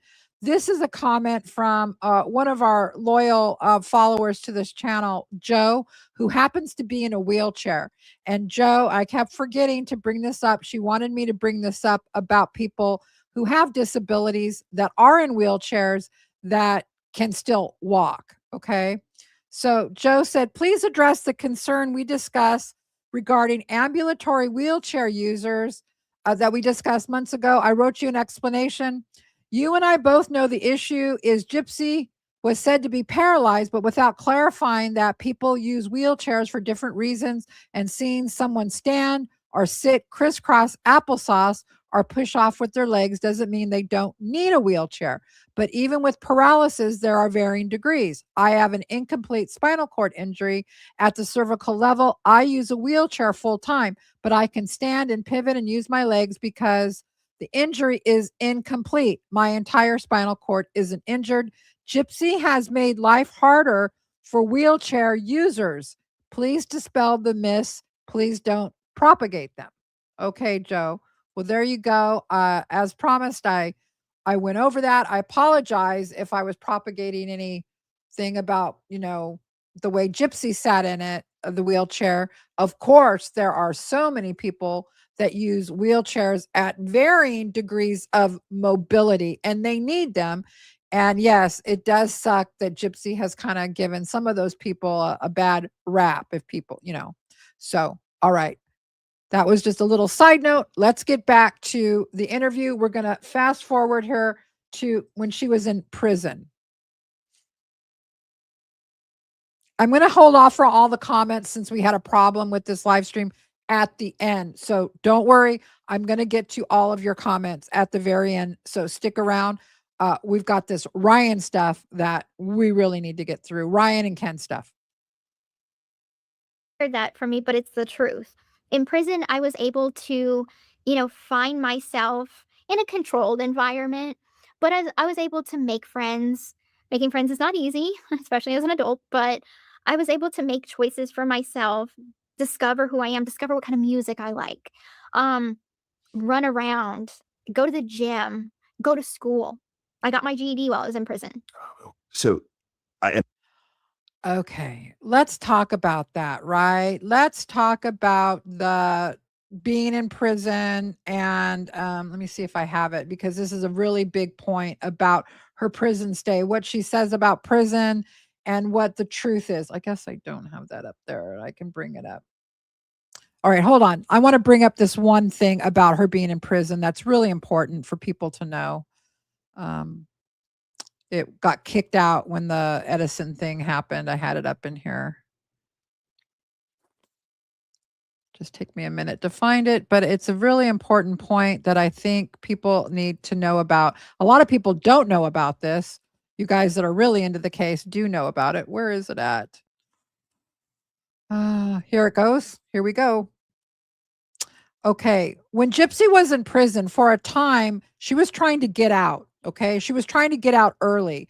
And Bikers Against Child Abuse, or BACA, BACA, did take up her cause. They heard about her plight, heard about the Munchausen, heard about the medical abuse, and the Bikers Against Child Abuse, their organization, decided to back Gypsy until they didn't. And why did they stop backing Gypsy? Well, they let her know. Thanks to the Bikers Against Child Abuse, they let Gypsy know what they thought about her stay in prison. Here we go. Another thing has happened. I'm reading from the email now. That has hindered my efforts in helping you. The BACA Club is no longer willing to help me with your release. They gave me a few reasons that I will list for you to know, but I am so hurt that they have stopped supporting your release. I do not know what to do. I'm not sure who wrote this, but I am praying for clarity and effort to know what steps I can do to help you. Below are the reasons I was given as to why the Bikers Against Child Abuse is no longer pursuing your case. These are not my opinions. I support you no matter what. Number one, in the amount of time you have been in prison, it seemed your priority was not on bettering yourself by not having got your GED yet. Number two, they felt you have prioritized greeting a boyfriend and getting married and starting a family. They voted this has been third ranking and self-betterment. So in other words, number two is you're spending your time trying to get into relationships with men, pursuing sexual relationships, and talking about getting pregnant. We don't think this is good use of your time in prison, is what they were saying. So Gypsy gets all pissed off and writes back. I'm not going to read it. She gets all, you can pause it, come back and later I don't really care what she says, but of course she's got to come back to the Bikers Against Child Abuse, why they're not supporting her. So even these Bikers Against Child Abuse recognize that Gypsy was a piece of shit while she was in prison, that she was not trying to rehabilitate herself, that she was not taking accountability, that she was not using her time wisely, that all she was doing was continuing the same behavior that she had prior to the murder. She was carrying on with men, the same thing she was doing before. She did. It was the behavior has not changed. And you can't fool these bikers. These are bikers, right? They're like, no, we're not supporting her. So I really wanted to show that. Of course, this is something this guy could have brought up at this point. Well, by the time you're talking about all the stuff you did in prison, What about this? What about the bikers against child abuse? How do you explain that, Gypsy? I mean, don't you just want that interview to happen like that? The interview to happen like that? I do. All right, let's get back to it. And I want to say this delicately, but I'll just say it is that so initially, did you enjoy your time I in prison? I won't say that it's enjoy. I will say Yeah, because I was doing the same thing in prison. I was doing when I was out. I didn't want to be in prison, but at least my mom was dead. Thank God, my mom was dead. But yeah, I was still carrying on with men. I was still, being a little sexual, gremlin in prison. Kitty Chateau and all that. live in a new way. Okay, so you enjoyed living It was in a new way. enjoyment in a new way. Because there was enjoyment, but at the same time, the sacrifice is the time that I missed from my family that wanted a relationship with me. That's 8.5 years of me watching my sister grow up, go to prom, my brother get married, all these life. Of course, her point here is that her mother kept her from her father, which we know is not true based on the Facebook messages where Dee Dee was not keeping. They knew her location. At one point, Rob was supposed to take Gypsy on a vacation, and Dee Dee was like, "Yep, that's good. Come and get her." And then he backed out. Okay. So no, this is not true that she was isolated from the family. Moments that now I cannot join with them in, that I'm having to watch from afar. That is the punishment. Okay. Prison itself, I had a routine, I had a job. I didn't so much mind living there. If I had no family to go home to, prison probably wouldn't have been the worst thing in the world. Interesting. Yeah, and I also thinking that you didn't have any friends. Mhm. So your entire life, you haven't had any friends. You don't know how to navigate that. You haven't. Well, the friend she had in prison, that didn't work out either, right? I mean, I have not heard one person that was in prison with her that has spoken kindly of her at all. I think she fucked Rachel Garlic over, excuse my French, but she did. Who was supposed to be her BFF in prison, right? Yeah, Gypsy doesn't have friends. She has people that do things for her by proxy. Had experiences of people, being your friend for ulterior reasons or not. Exactly. So how did you navigate that in prison?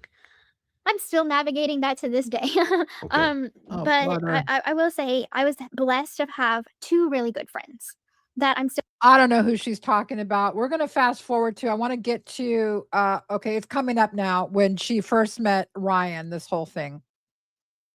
friends with to this day. Wow. They are both currently still locked up. But there was never a time where I felt taken advantage of by them. And for me, that's big. Now, I also know in prison is where you met your previous husband. Yes. Yes. So let's talk about that. Oh God. Oh God. First, how do you meet and marry someone while being in prison? How do you do that? Well, I had received a letter from a man that's local, like a Louisiana born native. So I was like, oh, it's someone, from my neck of the woods, a Louisiana Cajun boy. Yes. So I wrote back and he seemed very sweet and we made friends. It's not like we got into a relationship right out the gate, but he made me laugh. He made me laugh, and that was something that is needed sometimes in prison. Okay. Sometimes you just need someone to make you laugh. Oh, Okay. brother. All right. I see it. So now, how many men Oh, were supportive, oh, were writing you supportive letters? That I wrote back to, or no? Or no, not that you wrote back to you. I'm just curious, what was the incoming like for you? I mean, the incoming, I was getting a mixed, I would get hundreds of letters. But I In didn't what write time back to period? them. Hundreds. And I mean, I would say in the months after a documentary or the act came out. And it got to be where the prison no longer had physical mail. They have tablets now with its own email system. Oh, wow. Okay. So the emails would come in through that certain system. And it was hundreds, over the course of the next few months after the act came out. I mean, that's exactly how I met my current boyfriend. I mean, I met my current boyfriend before I met my ex-husband. Did you? Yes. So my current boyfriend, his name is Ken. Okay. He wrote me after watching Mommy, Dead, and Dearest. Okay. It was a supportive letter, not on any kind of romantic level. Oh, brother. He gave me his work schedule. I gave him a call. Within 5 minutes of talking on the phone, I felt like we had known each other our whole lives, bestie. Okay. So broken people attract broken people is kind of like the theory, right? You know, and both Ken and Ryan both wrote to her in the beginning to pursue a relationship. Okay. She wants to make a bullshit. Let her go ahead. Broken people are attracted to broken people. And they're both, Ken and Ryan, both are broken in different ways. Okay. In my humble opinion. Okay. And they were attracted to her, whatever this, if it was a weird because she was in prison and she was a murderer, whatever it was, or that because she was broken and they wanted to protect her, whatever it is, these relationships obviously aren't healthy. They're not normal because what she says here is that his first letter, he's telling, Ken's telling her, here's my work schedule. Here's my phone number. Let's talk on the phone. You know, I mean, it's like you haven't even met. You don't even know. I mean, the first letter, you're jumping into that. Wow. Yeah, it's not normal. Really? But all right, you have to help me on this because dating, this is a spot, an area that I know, but I don't know about prison dating. Yeah. All right. So he sends you a letter. In the letter, he includes his schedule. Yeah, like work times. This is my phone number. This is when I work. So he's already then approaching you in a romantic way. No, I think that's just called. She's like, no, because yes, just stop. Just stop. Okay. Those are calls. I mean, it's not like you can, do very much, but like calls is how always with the sex with her. Always with the sex. It's not about the sex. It's about intimacy. It's not normal. And you first meet, or you're not even meeting in first letter with someone that you're jumping into this kind of an intimacy, right? But to her, this is where her mind will always go to the sex, like the sex act is what I'm talking about. Talk to people, get to know people. Oh, so you're getting hundreds of supportive mail and email, but how many of those are people that you believe are trying to actively engage in a romantic relationship with you? I mean, I would say about like 60% of them. I have my own thoughts on that. Yes. Here we go. Please, because I know that is a fetish. Okay, I have my thoughts. Okay. My thought is that I didn't get a chance to watch the documentary until I was already out of prison. So what? So upon watching the documentary, from what I kind of gather is, watching my story and then kind of watching where I was at that time, I feel like men instinctually want to protect. No, it's not what it was. I'm also a chronic flirt. Weirdos. So I can see. That's a nice way to put it. I'm a chronic flirt. Oh, I think it went way beyond flirting with a lot of those men, right? And women and her pay pigs and all that, right?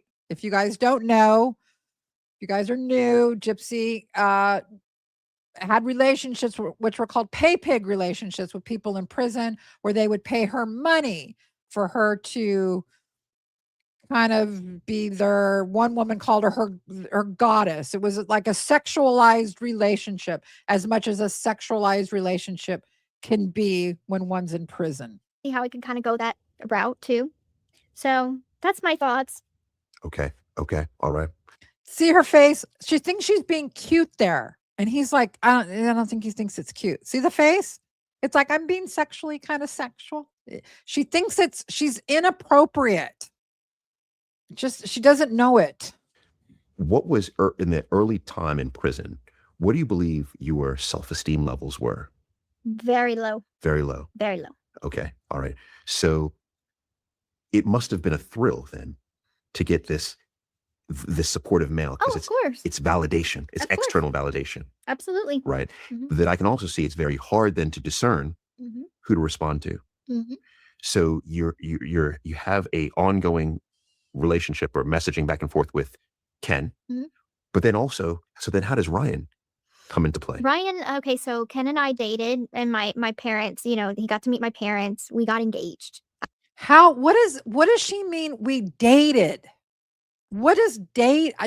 Maybe it's my age. But I mean, how do you date? Is it just because they're on the phone? I don't understand. What is dating? Like, I thought dating meant you're like going on dates. You're going out, you're physically together, going places, doing things. Maybe I'm wrong. Maybe now because of social media, you could be dating and never meet the person. I guess that's true, right? I'm just too old to understand it. Okay. After 2 years, we got engaged. Oh my goodness. Okay. It made e-news. It was all over the news. It was all over every media tabloid. And he left me.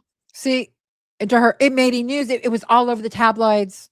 That's important, right? It's what her mind went to about their engagement. How she's kind of a celebrity, kind of a big deal, right?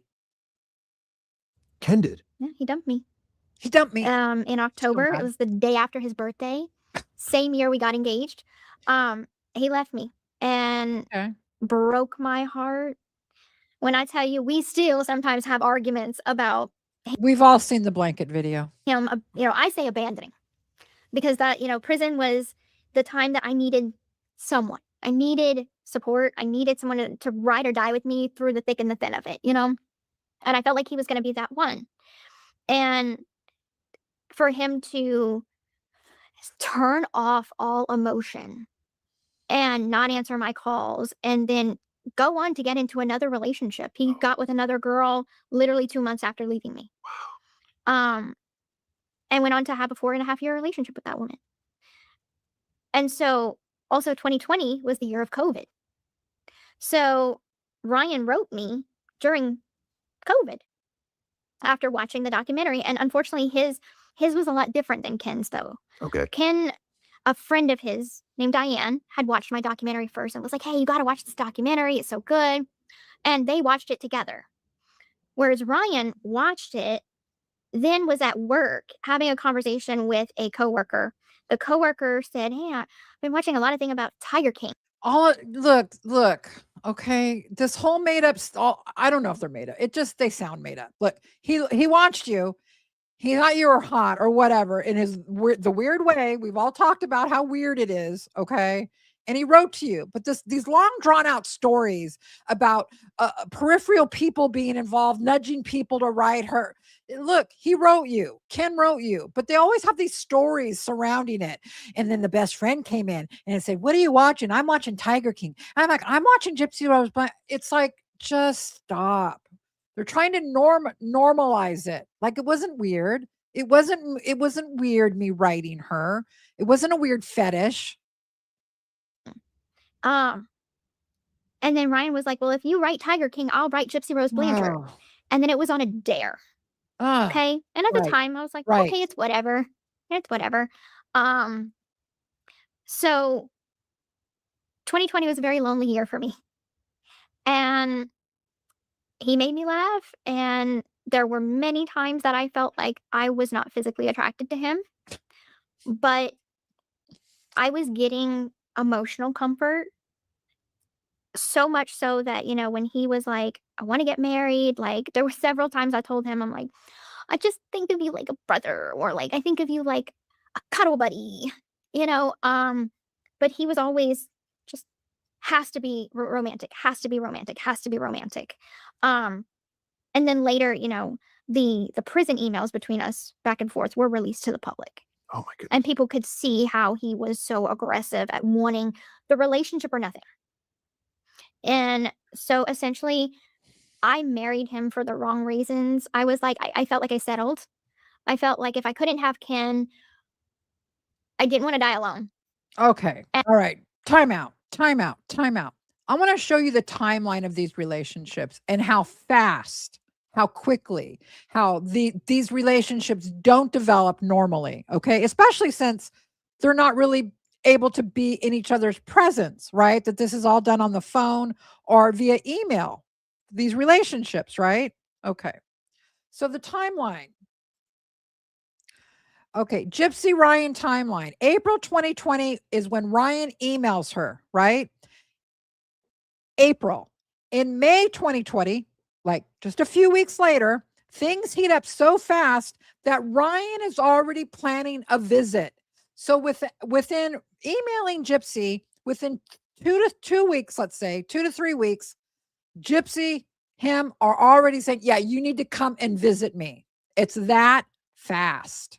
It's not like they're writing for 6 months. They're getting to know each other. They're developing a relationship. No, immediately almost Ryan's making plans to go to the prison. All right. During this time, Gypsy is still emailing Ken and other men. In September of 2020, then Gypsy breaks up with Ryan. So they're together from like April to September. She breaks up with Ryan to be with Ken again. At that point, they still hadn't met in person. So Ryan had not met Gypsy in person. But when you read the prison emails, Ryan is so upset over breaking up with someone he has never, ever physically met. The whole time, these relationships were just super fast moving. They jumped in, let's go visit. They just are not normal relationships. They're not normal romantic relationships, obviously. As much as she wants to paint it like we took our time to no, they did not take their time to get to know each other. No, none of that happened. Okay. She was constantly looking for a partner. If it wasn't those two, as many of you know, there was many other men she was pursuing while she was in prison.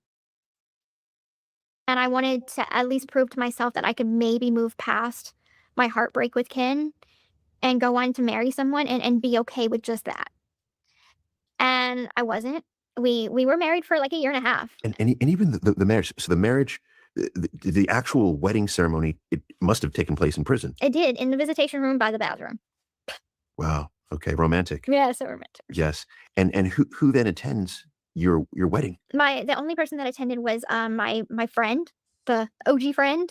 And my parents couldn't come, I think, because like the COVID stuff was still going on. So there was so much limiting how much interaction, how many people could come visit at one time, I think. So it was just my friend and that's it. So I have to ask this too, is by this time you had served how many years in prison? 7 and a half. Okay. 7.5. Okay. You had served 7.5 years and you felt as if you had only a few more years left because you didn't know if you'd be released early Right. or not. I had my parole hearing in December of 2021. Okay. And so I knew when I would be going home. I knew my release date. Wow. At that point. So you knew you were within a year. So then Gypsy. Why do it? Why do it? Okay, well, because I was not paroling to the state of Missouri, I was paroling to the state of Louisiana. I had to enter into something called an interstate compact. Okay. So what that means is you can parole to a spouse or a family member, but you cannot parole to a boyfriend. So I could have paroled to my family. I had that option. Before I met Ryan, that was my plan. So real quick, I've showed you guys before in prison emails that Rod and Christy were like almost on the threshold of divorce. There was talk about that they were going to be leaving, that Rod was going to go to Canada, Christy was going to go, I don't want to say Indiana or some other state, that Gypsy got scared that she wouldn't have any place. And it was kind of in the mix, the emails that were going on between Gypsy and Ryan at that point, where Gypsy was pushing for the marriage. Then she was finally agreeing to the marriage at that point because she needed a place to go. And then I met Ryan, and then of course I wanted to live with my boyfriend who had been waiting a few years for me. I struggled with, do I go live with my family or do I go live with a partner that has been waiting for me? And so that was the benefit of why then. Okay, I see it. Yeah. I see it. So what in the world happens? How do you two break up? Right. Well, I get released. And I go home with him. We had an apartment in Lake Charles, and I'm not going to say that I was unhappy. I was not unhappy. We had taken a trip to New York because we were filming a reality TV show essentially. Essentially, or you were? We were. It started a few days before I got out. The Gypsy Rose Life After Lockup series, and so we are navigating, filming this show about my life, present day. And so that adds such an element of stress to it. I mean, it was a wonderful show. I'm appreciative for the, opportunity to go ahead and do it, but it was a level of stress too, because it's cameras all in your face. I mean, the very first night that I got out, there's cameras in the bedroom with me and Ryan. Wow. And it's freaking me out because it's like my eyes were even trying to adjust to the color. All right, I'm gonna pause it right there. I'm gonna add a couple more videos. You guys are gonna want to see these videos because it has to do with her and Ryan and this. Yeah. Sorry, I have to do this again.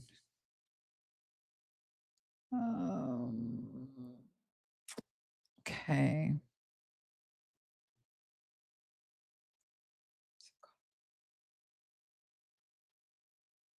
Okay. No, not that one. Not that one. There's one that's really good. I want you guys to see. Where is it? No, no, no.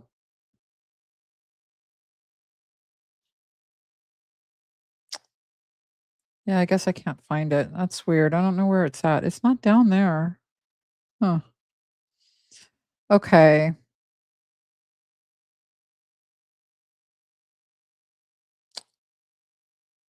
All right, I guess I don't have it. Well, there's one where she's talking. It's during their life after lockup. It probably would have got cut out anyways, but I wanted to show it to you guys on the live. And it's a little known clip. Most people don't remember it, but she's in the bedroom after they're in Lake Charles, and she's showing her lingerie, and she actually tells the crew that she doesn't have a sex drive, that she does not have any sex drive. And now you guys know, if you know anything about Gypsy, that is just crazy, right? I mean, that is just, but that's what she was trying to tell the crew. Like, well, because Ryan was there, and I guess she just didn't want to do it with him, right? I mean, I can't make that up either. All right, let's keep going. There's going to be some other videos that I do have here that you guys are going to want to see. Because in prison, everything is so beige, so, gray, it's colorless pretty much. And out in the real world, there's so many vibrant colors. So like I'm adjusting to seeing colors, and the last thing I want to do is be on a camera while my husband is trying to get groovy. Like, Right. this is not what I want to be doing right now. Right. But this is what's happening. Again, here, he was not asking her about her and Ryan's sex life. He was asking about their marriage. But again, her brain goes to having sex. It's inappropriate. Okay. If he would ask about their sex life, great. Go ahead. If you feel comfortable opening up about your sex life with this guy, it's not the question.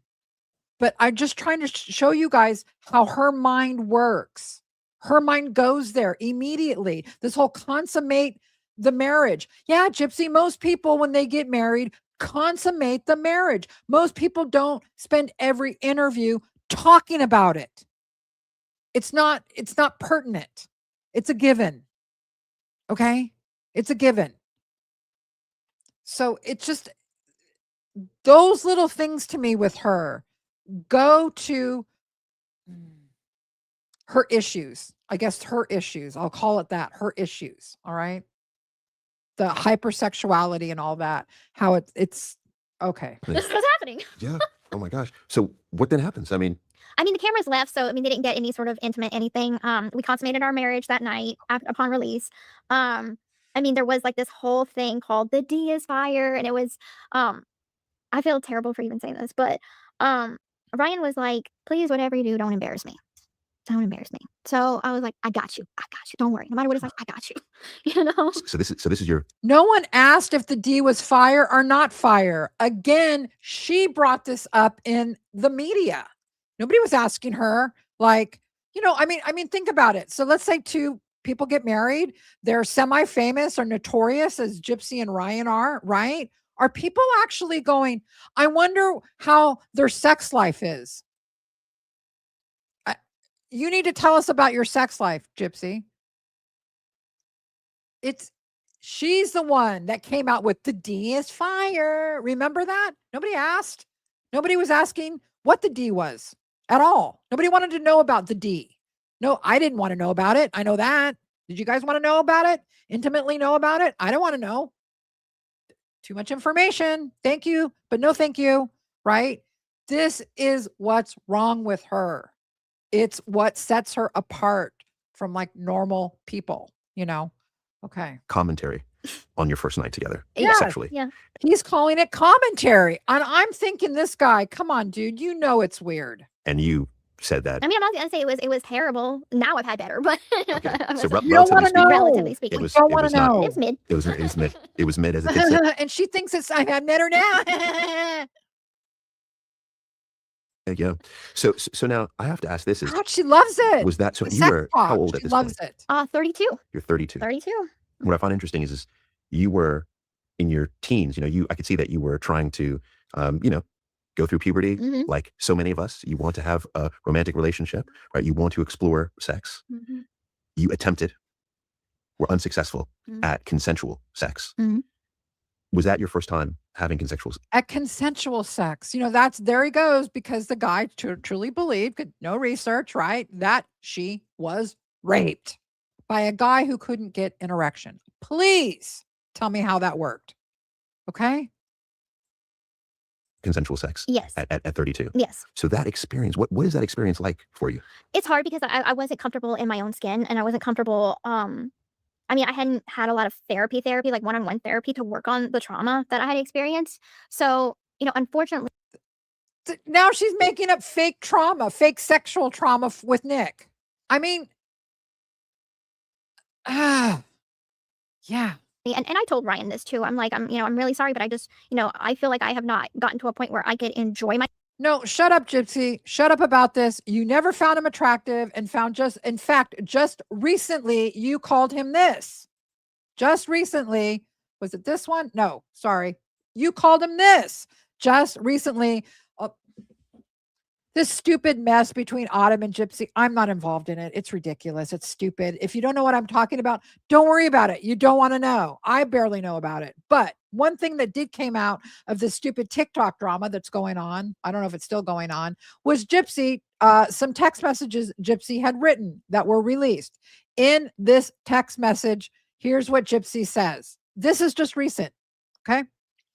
I done besides the divorce, my fat, ugly ex-husband get back together with the man I truly love. Okay, so she's going on, but the point is here, she never found Ryan attractive. This is how she talks about him in private. My fat, ugly ex-husband. Okay, that's how she talks about that guy, the guy that she supposedly was married to. Well, she was married to, that you would think since she dumped him, she would show him a little modicum of respect, even in private. But still, even in private, even though he's never spilled the tea on her, Ryan, she doesn't respect you because you don't do it. Okay. Because she sees you as a cuck, basically. That's what it is. You're a cuckold. All right, Ryan? I'm sorry to tell you that, because this is how she talks about you still in private, dude. Still. Okay? Yeah. So here in the interview, Gypsy's trying to say that, well, I had all my trauma going on. And so I was trying to tell Ryan, I really can't have sex, Please. Myself, Yeah. because I'm too busy thinking about the past, Yes. and I'm just not What there yet. past?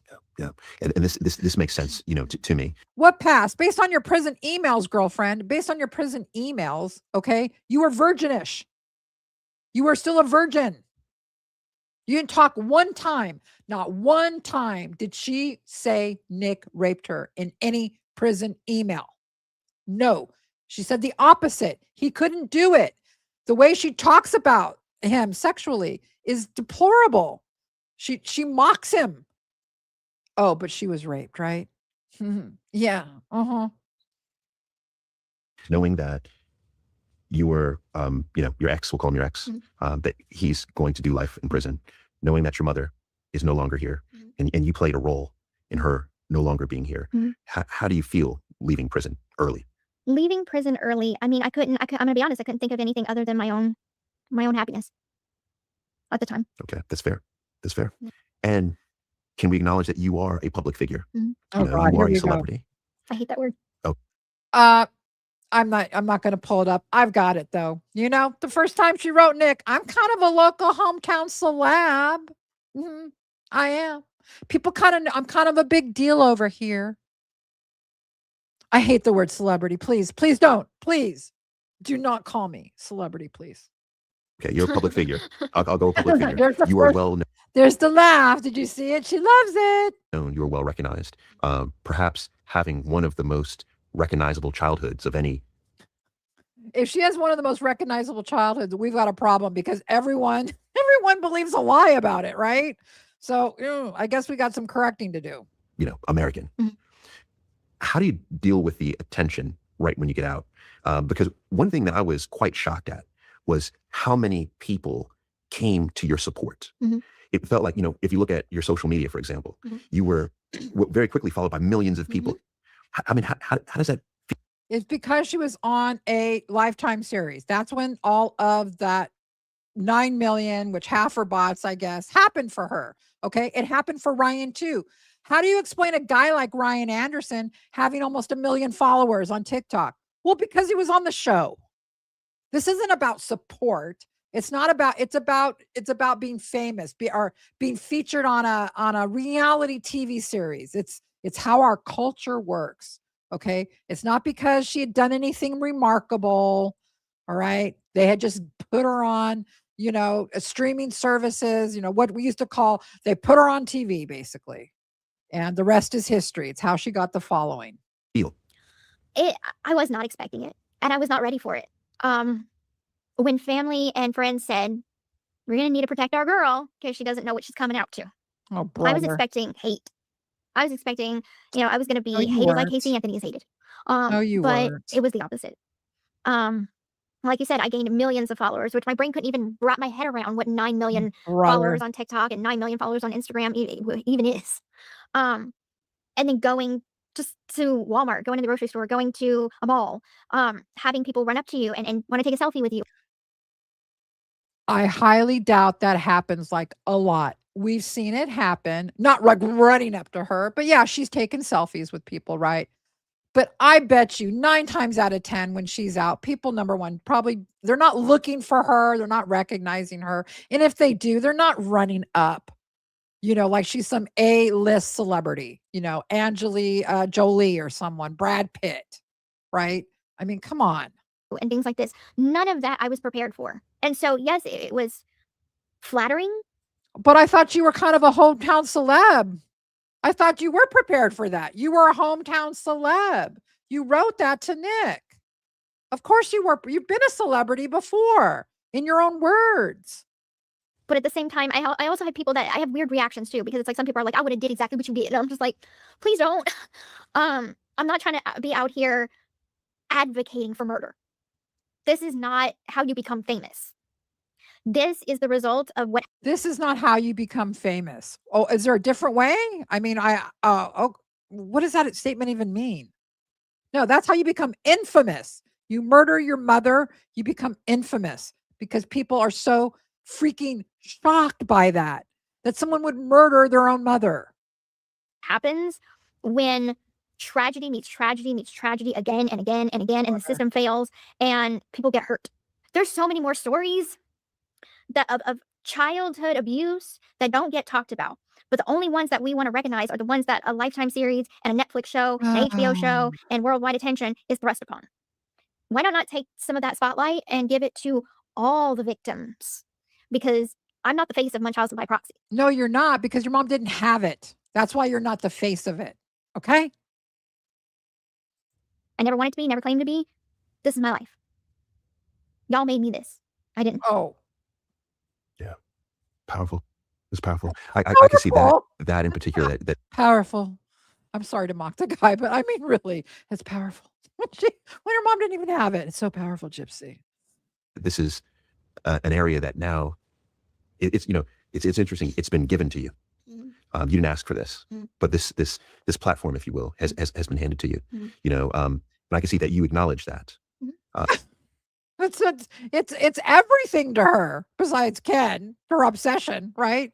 It's her TikTok, right? Her 9 million followers. It is everything to her. So coming out of then prison, you have this attention, Mhm. but you're still married. Mhm. Then you have the television show, right? What happened? I'm also curious Let's though go over it, how you begin Chelsea. to adjust I to can't wait. life, because from what I understand, this is your first time now Mhm. living life Yeah. in your 30s. Yeah. It's your first time walking down a street without having My mom. your mom. Yeah. What about the time you took off to go to the hospital? I'm sure there's other times. We've seen like she could leave the house, right? And the videos. I mean, come on. There's this whole thing like she was being held in some bunker, like she was locked up, chained to a wall, chained to a radiator somewhere, and her mother would throw her bits of bread and water at night. They had a bucket in the corner where she peed. I mean, what is this? She's at swimming with the dolphins, for Christ's sake. Come on, guy. Get it straight. Or a prison guard. Or a prison guard. Yeah. Yeah, this is your first time turning on a television. And just be like, I would watch this show, Your first time interacting with people. What? What was that like? Her first time interacting with people. What? Come on.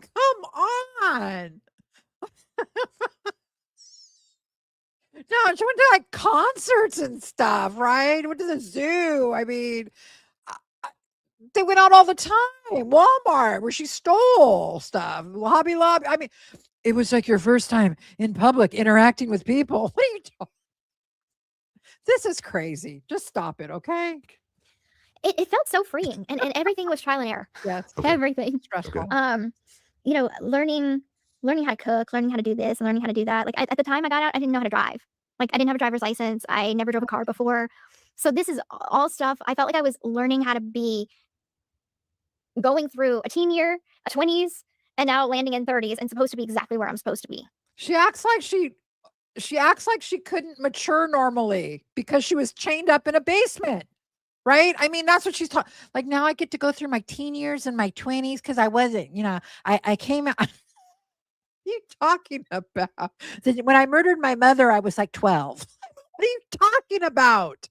I don't understand this whole concept that's going on. And people watch me go through many different fails, many different challenges. Oh, yeah. People have often said, like, tell me to act my age.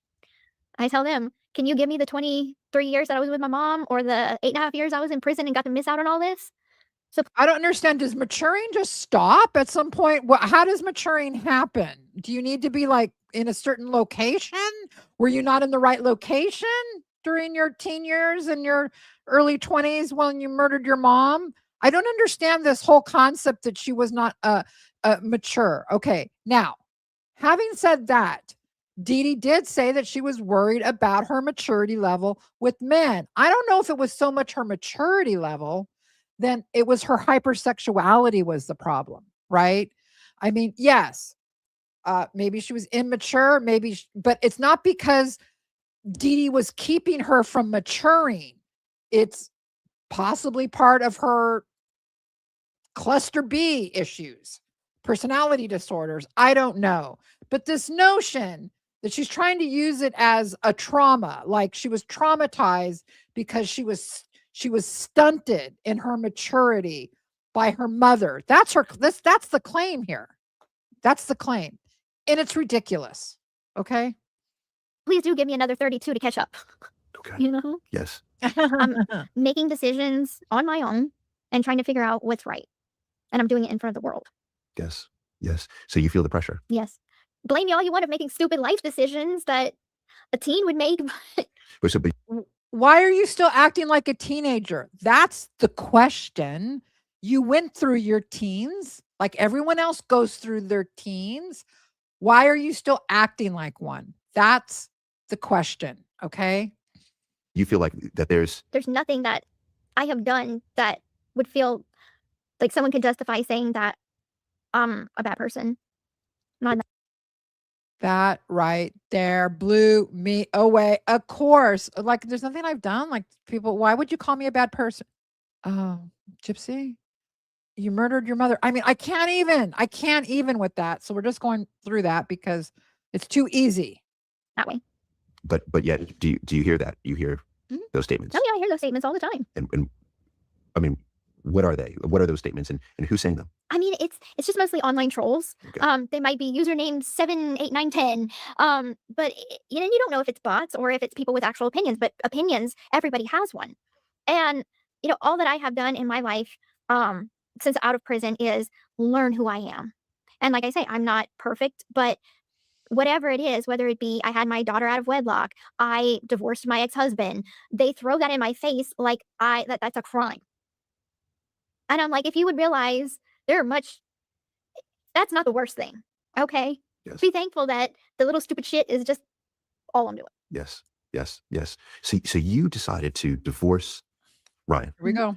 Was it in order to have a relationship with Ken? You knew you were going to have one, or it was the chance at having a relationship with Ken? It was the chance. Okay. It was Okay. So now we're going to get into it. All right. We're going to get into the reality of what happened, with her marriage and the sound bites that I have, the video clips that I have about Gypsy and Ryan. Okay. She wants to paint it like, it just didn't work out with Ryan. We kind of wound down that relationship. And yeah, I didn't know if Ken would be there for me or not. It was just the thought.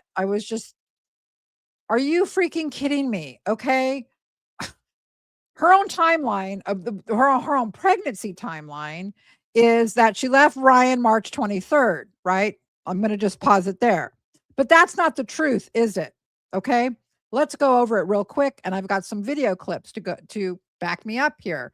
So she gets out of prison December 28th, right? They go to New York. We know about when they go to New York. She's on, she's on The View. She's on Good Morning America. They kind of have their little honeymoon in New York, right? They get back, and Ryan's got to go back to work because he's a teacher.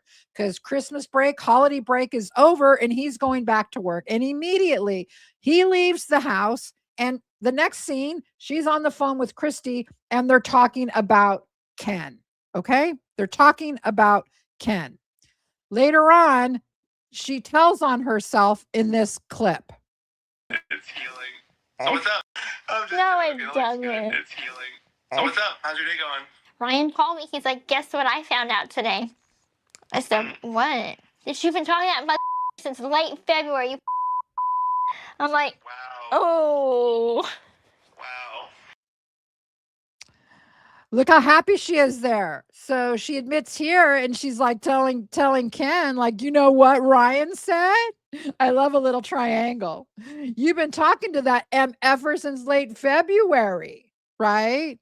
Oh, you blah, blah, blah, blah, blah, right? Okay, so Ed, she's not denying it. She's laughing about it. Of course I've been talking to Ryan in February. Of course I was to Ken. Of course I was with Ken in February. Of course. And they're yucking it up. They're yucking it up, right? Okay. So what else happens? Well, we do know, hold on. Let me just bring up one more video clip. One more video clip about this. Talking to kid. There's the February 14th one. Where is the February? Oh, I know where it is. Hold on. Oh, you guys, I've been so stupid. I made a separate folder for these. This is going to go really fast now. Okay. Hold on. I'm going to bring up a whole bunch of them. Because you guys are going to want to see them. You guys are going to enjoy them.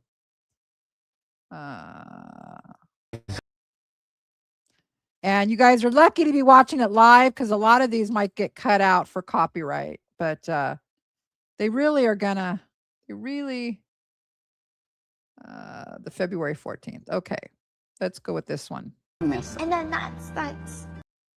Okay, now she's going to relate to Christy about the time frame, about when, of course, she's telling this guy, Paul, it was just I didn't know where Ken was, but just the thought that maybe Ken and I might be able to rekindle, right? That's what she tells this guy versus the reality. Here is Christy and Gypsy in a scene from Life After Lockup. That's a sign to me that I'm like, this marriage is good, you know? But a couple days ago, I went to the bedroom, woke Ryan up. I said, I need to tell you something. He said, half asleep. I said, I miss Ken. Okay, pause it for copyright. Maybe I can get around copyright. I miss Ken. Now listen to what the date is on this. He must have woke up quick. He did, and he was like, you need to let that go. You need to let him go. You are married. And I'm like, I know I am, but I think that we both need to come to terms with the fact that I have two men in my heart, and he's still there in my heart.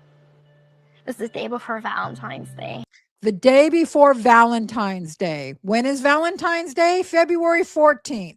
So again, we've got February, right? February, the middle of February, she's already plotting, right? She's already done with Ryan. She's done with him. That's why she's doing this. She's blowing up her own marriage, right?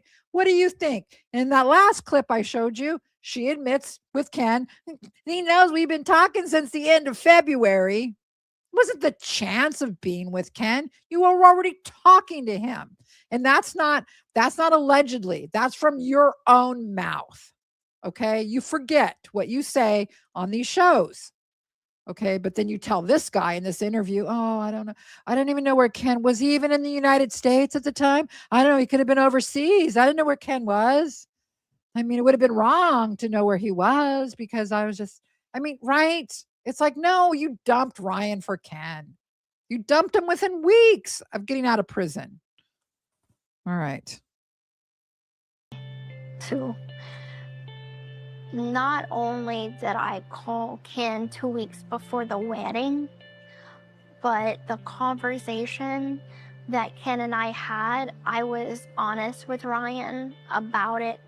I asked Ken, I said, if you don't want me to get married, then you need to tell me now. And what he told you? And he told me that I want you to do what makes you happy. I think you should wait. But he didn't say wait for me. If he would have said wait for me, I would have. So basically she's saying she called Ken. I know you guys most know this, but it's good to refresh because of what she's telling this guy in this interview, right? What she's telling this guy in this interview. Let me load up a few more videos and then we'll get back to it. Thank you for hanging out with me and this little snafu that I had. Oh yeah, let's bring this one up too. There's a couple of good ones here. And we're going to play these in a minute. All right, we're going to get back to the interview. Almost done. Not a guaranteed thing at first. Okay. So, I started to drop those hints to Ryan, and then one night, it was actually on Valentine's Day of 2024. Okay. And I woke him up that day, and instead of being like, "I love you, honey," I woke him up telling him how I had a dream about Ken, and I missed Ken. Wow. And so I was always very brutally honest. No, you weren't because you were already talking to Ken. This wasn't brutal honesty. You should have. It was like I wasn't meaning to hurt his feelings, but I'm kind of like, this is where I'm at with it. Can we have a conversation about it? Yes. You were already cheating, basically cheating. I don't know, if they got together physically or not, but emotional cheating for sure, right? You were done. You were checked out of that marriage. The minute you got back from New York, I would say she was done. She's like, I'm done. I'm out of here, right? So nothing was ever kept from him in the dark. He was not blindsided about how I felt about Ken. He knew. Are you kidding? And so one night I had put a note by his bed and I said, I'm so sorry. Here's the ring back. So he came home, he saw that, he crumpled it up, threw it, kind of cried or whatever in the room for a little bit while I posted up in this separate bedroom. And then an argument had happened. And in this argument, he's yelling at me and he is standing by the bedroom door. And he opened it up really quickly as I'm like, can we just have a conversation about this? And he opens it up a little too quickly and steps forward a little faster than I'm used to. And it triggered me. Oh. Now, is he a violent person? No. Would he ever hurt me? I don't feel like he would. But in that moment, I felt triggered. And so I call my sister. Okay. And I'm This like, is Ryan and I important. are arguing. Like, I felt like he came at me. Can you please come pick me up? So my sister comes pick me up. I spend a few days with her. And then I go to my stepmom and dad's house and I file for divorce. This is when she plants the fake stories with TMZ about Ryan. A family acquaintance unfortunately talked to the media. A family acquaintance. Okay, let me go ahead and bring this up. Hold on. A family acquaintance, right? You say a family acquaintance. Nope. Where is it? Oh, maybe I already have it up here. Well, I have this where she calls Ryan. This is the leaked thing that they leaked. But many of you guys know, I can't find it right now. In the prison emails, she is going back and forth with TMZ, right? She's going back and forth with TMZ about how she's planting stories with them. She's the family friend. She's the person. Either it's her or Christy, but I'm pretty sure she's the one that planted this. And what is the story she wanted to plant about Ryan? This. Ryan's Scott Anderson denies threatening or controlling Gypsy Rose Blanchard. Exclusive. That article was in response to Gypsy calling TMZ to say Ryan was abusive to her, physically abusive to her. Remember, she was going to go that route with him. She was going to dog him out that way. Here she's like, I don't know, some family friend like called TMZ. What are you why would a family friend call TMZ? To do what? No one cares. Okay. It's not even true story. He came at me a little weird and it triggered me. What do you mean he came at you a little weird? And proceeded to tell TMZ that Ryan threatened me, that he was abusive. I never said Ryan was abusive. I said he came at me and was in my face yelling, which he was. But is he an abuser? No. So I wanted to clarify that up. Like, I never claimed Ryan was abusive. Okay. You were only triggered. I was triggered. I had not had a lot of therapy, if any, at that point. Okay. And so I had not dealt with certain situations like yelling, arguments, stuff like that. Again, I had been in prison, and my defense is like, okay, I'm going to leave the situation. Yes. I'm going to, if anything pops off that I don't like, I'm leaving. I didn't leave before, but I sure as fuck will now. Yes. Didn't you file it was temporary, but a restraining order against Ryan? It was not a restraining order in that way. Okay. So my lawyer, divorce attorney, handled everything. She took care of it all. I made no requests. She's like, we're going to do this, this, this, and this. Okay.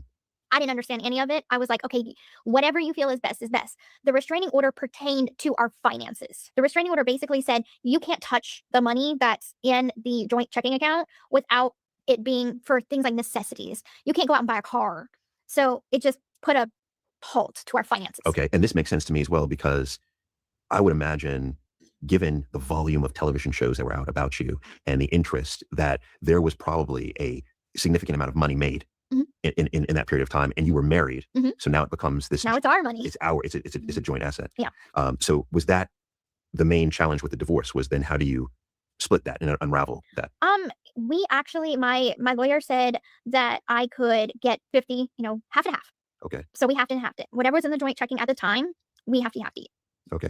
Even though, I mean, quite honestly, it seems like the money was generated because of you. I mean, there was probably only about 40,000 that was in that account at the time. Okay. Because the show money came in like so many months. It didn't come in one chunk. Okay. So by the time that all of the show money came in, I had already moved banks, had my own bank. Okay, fair enough. So then you two split. The chance of me and Ken getting back together, I wasn't sure. It wasn't a for sure thing. I wanted to at least see him. We hadn't seen each other in 4.5, 5 years. So I wanted to see, am I crazy, or do we still have this like spark? Yes. So he came to visit me at my parents' house. We meet up, we decide. So the truth of the matter, before she tells her story, is this: she lied to him, said she was on birth control. They were on a TikTok live stream. And during the TikTok live stream, when they were first together, when they got the tattoos, that was the first outing. People are saying stuff in the chat and about getting pregnant or whatever. And Ken's like, no, are you kidding? No. And she's like, I'm on the pill or something. She alluded to it, right? She said, no, I'm on contraceptive, or I'm on the pill or whatever. She told Ken she was on the pill. The truth is, behind the scenes, she's going to fertility doctors. The truth is, behind the scenes, her and Ryan were trying to get pregnant. Even Ryan said that.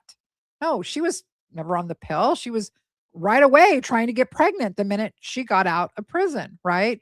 And when she knew that she was going to get back together with Ken, remember, she's with Mia and she takes that morning after pill just to make sure, because I guess she had some unprotected sex with Ryan and she didn't want it to be Ryan's child. That she was always trying to get pregnant. Even in the prison emails, she's talking always about getting pregnant. You know, I wonder if I'll have to go to a fertility doctor because I'll be older when I get out and I won't know if I'll be able to get pregnant. Her obsession with getting pregnant with Nick, the vitamins, the little dilly do that she had with all the multivitamins and the things that she set up, and the little baby clothes that she stole and she hid from her mom, and all of that. She's wackadoodle when it comes to pregnancies and kids, right? All right. So that's the truth of what happened, right? And so then let's listen to what she says here. And now I've got a lot of the rest of my video clips about this to show you guys. We're going to get a hotel in New Orleans and we're going to go do an airboat tour. We're going to go do a, whole New Orleans day trip. Yes. And the level, when I tell you, I don't know how to ever explain the love and happiness that I felt. I hope that everybody in the world gets to experience that feeling of happiness and just in love ever. Like, it was amazing. And I just knew, I'm like, I'm in love. This is it. And I know what I have to do. Yes. And then you said then a month late. So then you're together then for a month. Mhm. And then a month after that. I got pregnant. We had got back together. Like we had a weekend of having that New Orleans weekend, had a great time. He comes back a month later, and that's when I got pregnant. And then I find out a month later that I was pregnant. I don't have to tell you guys the thing about the baby. There's people, no baby people. There are people, it's someone else's baby. There's just a wide range to people that believe that it is her child and blah, blah, blah.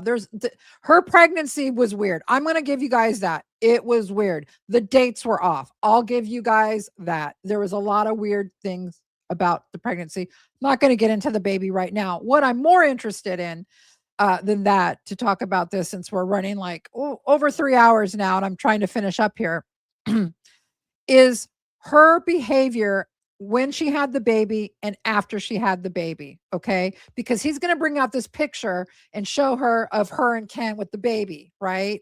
And she gets all verklempt and, all of that. So let me get to that. Let me,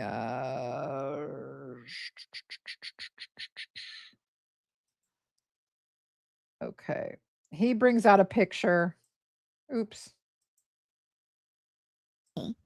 It felt like I was going through trauma all over again by thinking to myself, how can a parent ever hurt or cause any harm to their child or any child? And I just... Okay, here she's talking about where she is portraying her mom as a monster, seeing that when she first saw her daughter Aurora, or where she was taking care of Aurora. Oh my gosh, how could anyone hurt a child? Let's take a look at this clip, because this clip is very telling about her and the way she views her daughter. No matter where you fall on the scale, let's take a look at about the baby issue. Let's take a look at this clip. Effort in. So I'm doing something. I'm putting effort in to this baby, right? I'm me. I'm expending myself. I'm giving of myself. I'm putting it all. You got to understand this messaging, how our mind works. It's not like a normal parent. Listen.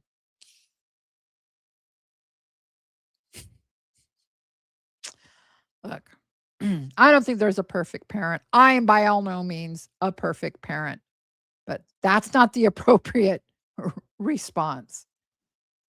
She's worried about her daughter giving her love. What's she going to get out of it? I'm going to put all of this effort in. And what if she doesn't love me? Instead, her thought should be, how are my actions and what I've done in my life going to fuck up her life? Selflessness is the key emotion. Any parent will tell you it's complete selflessness. You will throw yourself in front of a moving truck to save your child. You have no thought about yourself with your child. It's how am my actions going to fuck up her? You see the issues here with this one, right? Me. How about how your actions are going to screw up her life? It's all about you receiving love from her. How about she doesn't need to? How about you don't think about that, because normal parents don't. Of course, it's a given that your child will love you, but it's not what's on your mind. It's not, is my child going to love me? It's, is it my child going to be okay? Is my child going to be happy, well adjusted? Are they going to be healthy? How are they going to how is their life going to turn out? Fuck my life. Fuck my life. This selfishness is not a normal parental emotion. And it gets me every time I see it. It worries me every time I see it.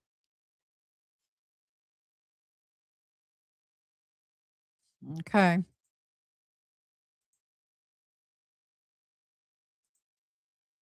Started to cry, and I held her. I'm sorry. I'm sorry. She's talking about I this held her incident. close, and I was like, I love you. I love you so much, and mommy's never gonna let anything happen to you. Because in my heart, I felt like I was hugging a baby me. I just felt like I wanted to I was love hugging a baby me. Again, me. Me. I her like I wasn't. And I wanted to give her everything that I wasn't. And it just hurt, and it felt good at the same time. I'm sorry. No, I'll tell you what, you never have to apologize for allowing us all, to see you in your emotion. That's all you wanted. That's all you wanted as a little girl, was to feel loved, was to feel safe. And isn't it so interesting what life gives you? Yeah. Right? And now here you're in a moment where you didn't receive it, but you're going to be able to give it. Yep. You didn't receive And it also it. gives like my dad a second chance too, because my dad didn't get a. He had a first chance. He decided not to take it. Okay? He decided. All right? He's a big boy. He could have made the trip to Missouri. Okay? Even when you were still in Louisiana, wasn't around too much, right? Gives my dad a second chance. How about your mom? How about her chance? Oh, that's right. You murdered her. Chance to be around in my life as much as he wanted. And so now watching my dad be a part of her life too is also very healing too. Yes. Yes. Look at that relationship with your father now. Yeah. Yeah. Yeah. Yeah. When you, Gypsy, think about the future, the next chapter, right? What are your dreams? There's my professional life, and then there's my personal life. And my personal life, I want to have another child. Her professional life on TikTok, collabs. Get married, buy a house. And then in their professional space, I personally am starting my own podcast. There you go. Oh, please, God, no. Yeah, love it. And so this podcast is going No. to be conversations, real conversations like this that you're having with me, about people who have gone through trauma, but also have been defined by the worst moments in their life. And it's a redemption Just kidding. of how do they get from there to where they want to be. Oh, It's a real one-on-one conversation, and it's not just celebrities. We're talking average people. We're talking celebrities. We're talking anybody. We're not just talking celebrities. We're talking average people. Then she goes, and we're talking celebrities. All right, Gypsy. I don't know. Yeah. Because everybody has had trauma. Everybody has had something happen to them. And no trauma is greater than anyone else's trauma. Trauma's trauma. And it is so therapeutic to talk about it with someone, especially when that someone has gone through trauma themselves. And you know what? I can think of no better person to talk to about your trauma than this one, than this little gremlin. right? I want to spill out my trauma to her. I know. I mean, it's like Charles Manson holding podcast on serial killers. I mean, serial killer victims, you want to go talk to Charlie, and your family members, were part of, got killed by a serial killer. I would like to talk to Charlie Manson about it, I mean, okay. I don't know, you guys. I can't. Yes. I'm with you. I think more conversation needs to be had so that we can normalize the fact that trauma is an experience that we all go through. And to your point is that, and then you can come out on the other side. Exactly. Right. You can heal. Heal from And I think given the platform that's been thrusted upon you, Yeah. that's probably one of the best ways to use it. They're the best spaces. Yeah. There is something I like to end on. There's a question that everyone gets, but before that, I have one last thing that I want to show you. Are you ready for this? All I right. can't Get ready. take it. I Yeah. can't Here it comes. take All right. So it. I now, can't this is take my favorite photo it. of the entire batch. Okay. I want you to tell me who's in this photo. Okay. Okay. And then I have a question for you Okay. about this photo. Ready? Aw, that's me. Look at that. Look at you. That's me. Yes. Do you know roughly how old you are in this? Oh goodness. Maybe 2? Okay. Yes. So this is young you. Mhm. This is a very, very young you. Mhm. All right. This is you and what I'm sure you would. Before we get to all this, I want to really quick go over this stuff just to remind you guys that besides the Ryan controlling stuff, after a couple weeks after the baby was born, she was sending Ryan glamour shots of herself, and she was also sending Ryan pictures of the baby. She's so messy in this Ryan Ken triangle, right? Constantly messy, constantly it just she never portrays herself accurately. Okay, let's see what else about her kids. And I got a Considered to be couple good videos times. about being Okay. her kid. So what I'd love for you to do. This part, what she tells herself as a child. Listen to this. Is tell me what you would like to tell her. I would tell her that she's loved. And that life is going to be hard. Life is going to be really hard, but do not give up. Because your daddy loves you. Your daddy loves you a lot. And so does Auntie Christy. And your brother and your sister, they love you very much. And someday, a little girl is going to love you. You're going to mean everything to her. And everything. Everyone giving her love. Everyone giving her validation. Everything you wanted in life is going to happen for you. You're going to get your Disney fairy tale. Everything's going to happen for you that should happen for you. Right? You're going to get a fairy tale life. This isn't how real life works, of course. But you're going to have to be strong. You're going to have to be very, very strong. You know what? She was. So strong, you're going to have to kill your mother to get the fairy tale, to get the Disneyland thing, to get the Prince Charming. Be very, very strong. Don't turn back. I just can't. She was. You're making me cry. No, you know what I love, what I have loved about it. I'll hold on to that. Okay, I can't. So then he says, I really like our conversation and blah, blah, blah, blah. Right? Bunch of bullshit. Right? All right. Couple video clips here to finish up, just to show you the real Gypsy.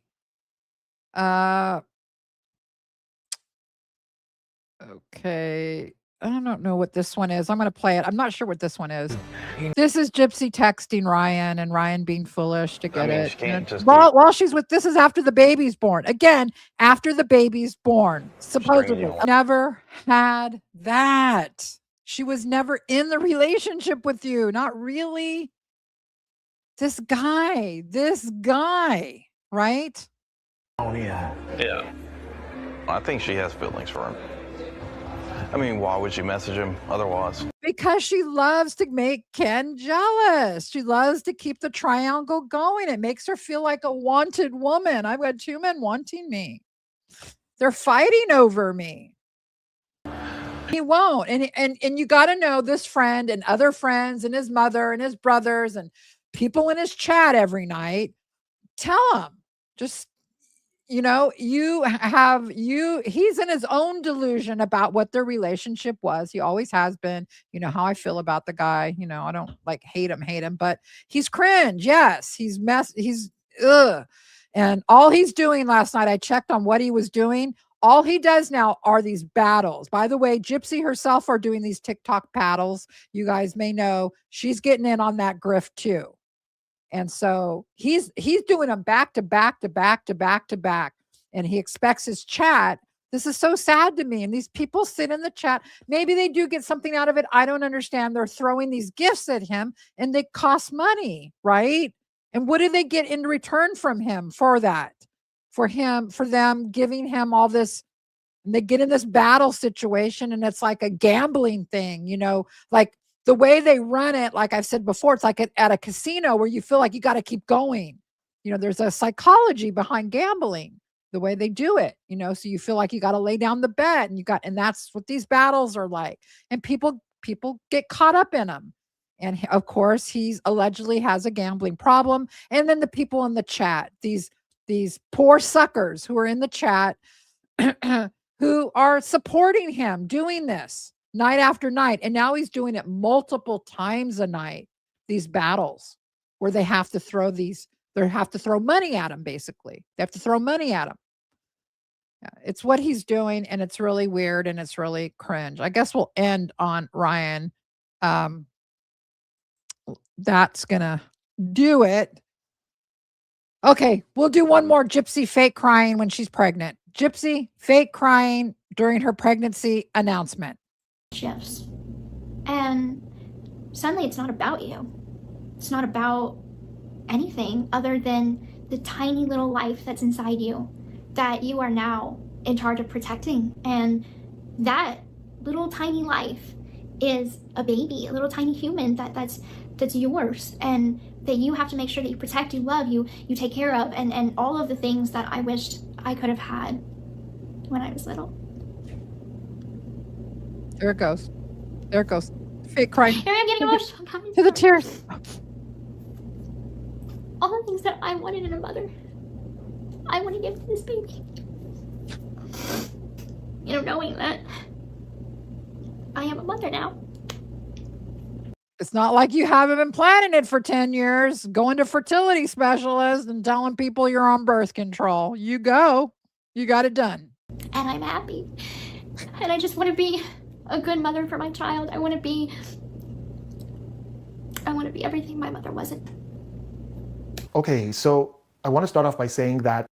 Okay, so that's the clip there. I want to say an update on that Davian. What's the guy? Dom and Davian, the guys, the Mackenzie Shirilla victims.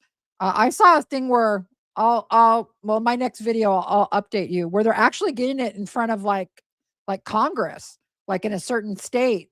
So that's happening. And if they can do that there, that means this, where you can't profit. If you've done something violently and you've had victims, you can't profit off the crime. That wouldn't be good for Gypsy. That would put a real problem in her podcast and stuff like that, right? Anything she does online. All right, I'm going to get to some of your comments. This was such a weird live with the brownout, and like so weird. Of course, when it happened, I sat here and I just looked at everything. It was black, and I go, of course it happens right now. I mean, like I'm live maybe like once a week for a couple hours, and of all the time that it's going to happen, that's the kind of luck I have. That's always been my kind of luck, no luck at all. All right, let's get back to some of your comments and stuff, you guys, before we go. We got Jessa M, member for 3 months. Happy 3 months. Truth Train, love you, Becca. Thank you, Jessa. So happy that you are here and a member and on the Truth Train. And thank you so much. And Shazy Wolf, I did this before, member for 14 months, but we'll do it again, Shazy Wolf, because you've been a member for 14 months and I really appreciate it. Thank you so much.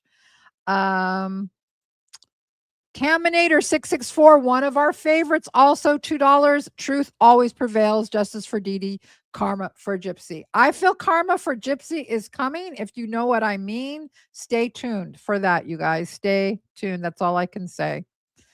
Next up, Kathleen H, 1999, very generous. Thank you, Kathleen. Member for 14 months, and we'll ride the train till the end. Amen. Get on the truth train.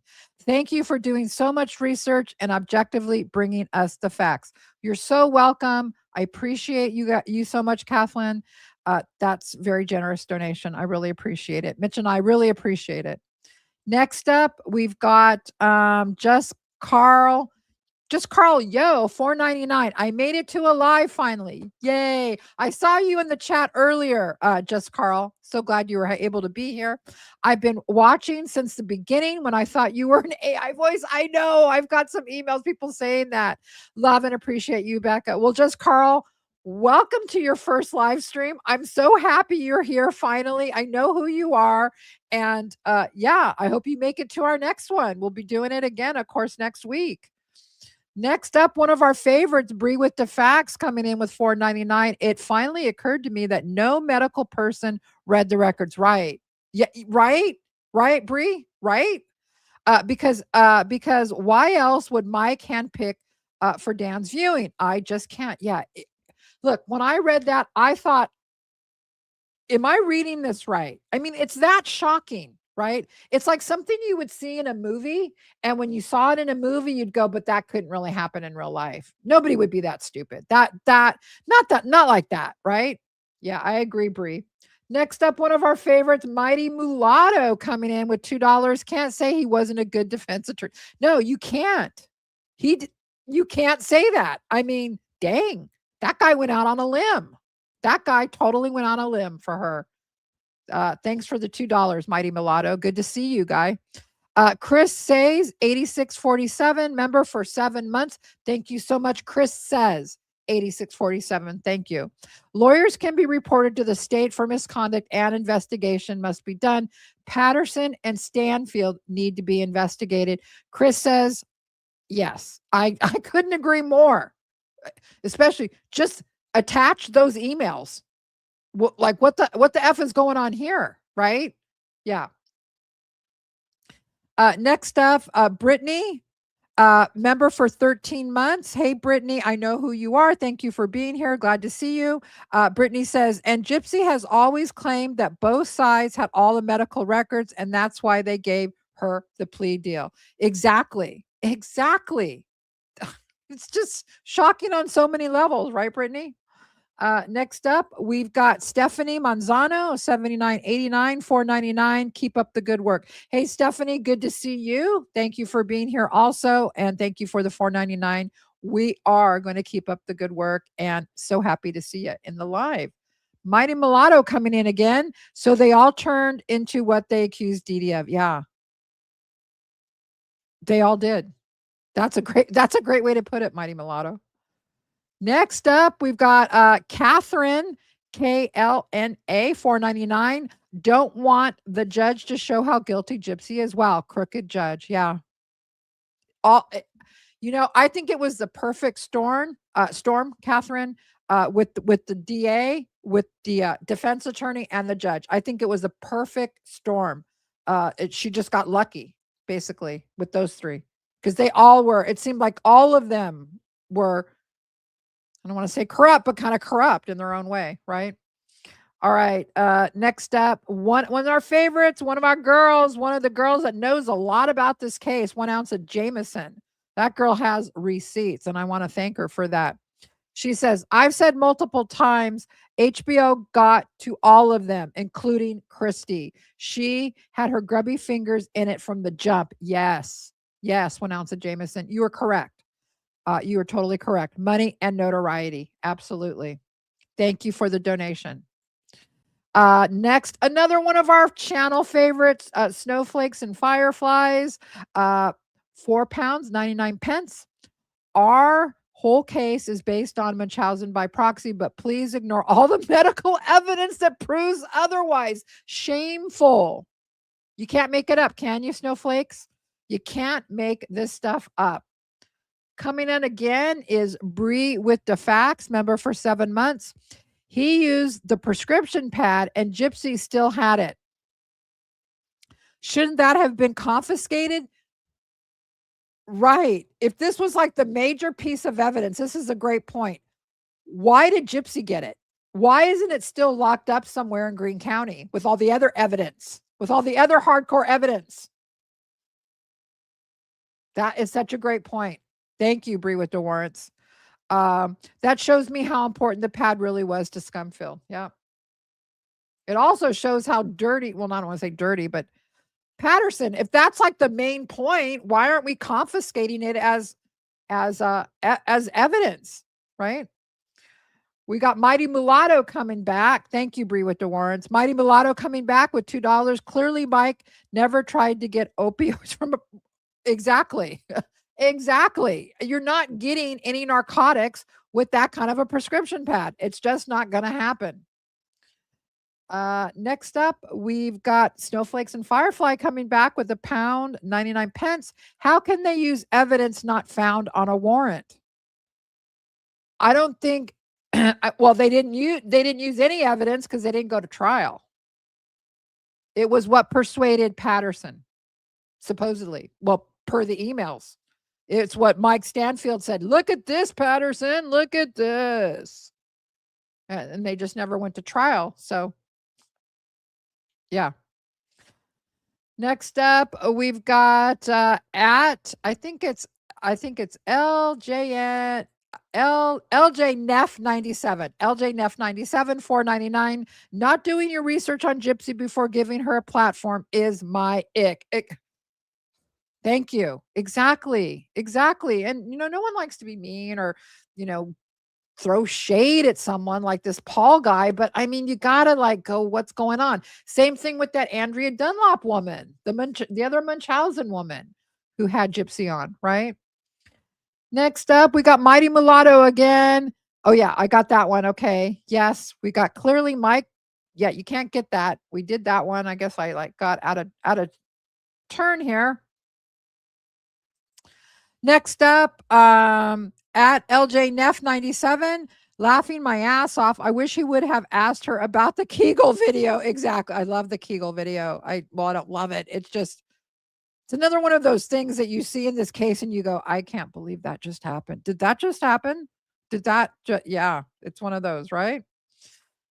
Next up, we've got Michelle Yeager, $235, $19.99. Thank you for that. That's very generous. Hey, Becca, I love this channel so much, and I appreciate all of the hard work you do and how you call out Gypsy on all of her evil doings. Well, Michelle, it's my pleasure. Thank you so much for the donation. I'm so happy to see you made a live stream, and come back next week. Thank you so much, Michelle. Next up, one of our favorites, Harlequin PDX. Love Harlequin. One of our mods, by the way. Thank you for that, Harlequin. The more we expose her, the more people will see her true colors. She belongs in prison, not on social media, spreading lies and a false narrative. Exactly, Harlequin. Thank you so much. Thank you for modding, and thank you for the $5. And I love that remark. Next up, we've got Wolf Baby Jen, who became a member. Wolf Baby Jen, welcome to the Truth Train. Welcome to our chat and our channel and our community. I think you're going to enjoy it here. Thank you so much. Next up, we've got Sharon Howard, 884, another one of our favorites. Sharon is an OG kind of over here. Sharon says, the pad Christy found was not for medications. It was for medical aids.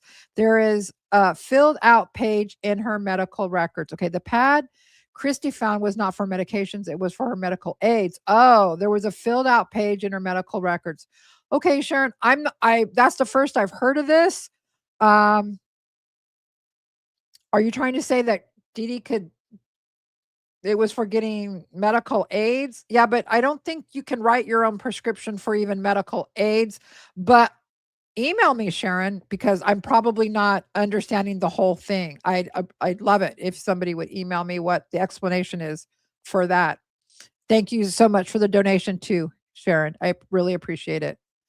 Next up, Snowflakes and Firefly coming in with $4.99. Another good clip is Nick's stepdad saying they were having sex so loud he had to bang on the wall from his police interview, showing disapproving. Yeah, somehow disproving rape, right? I think he said they were doing it like rabbits. Didn't he say something like that? They were like doing it like, he was like embarrassed. He goes, they were like doing like rabbits.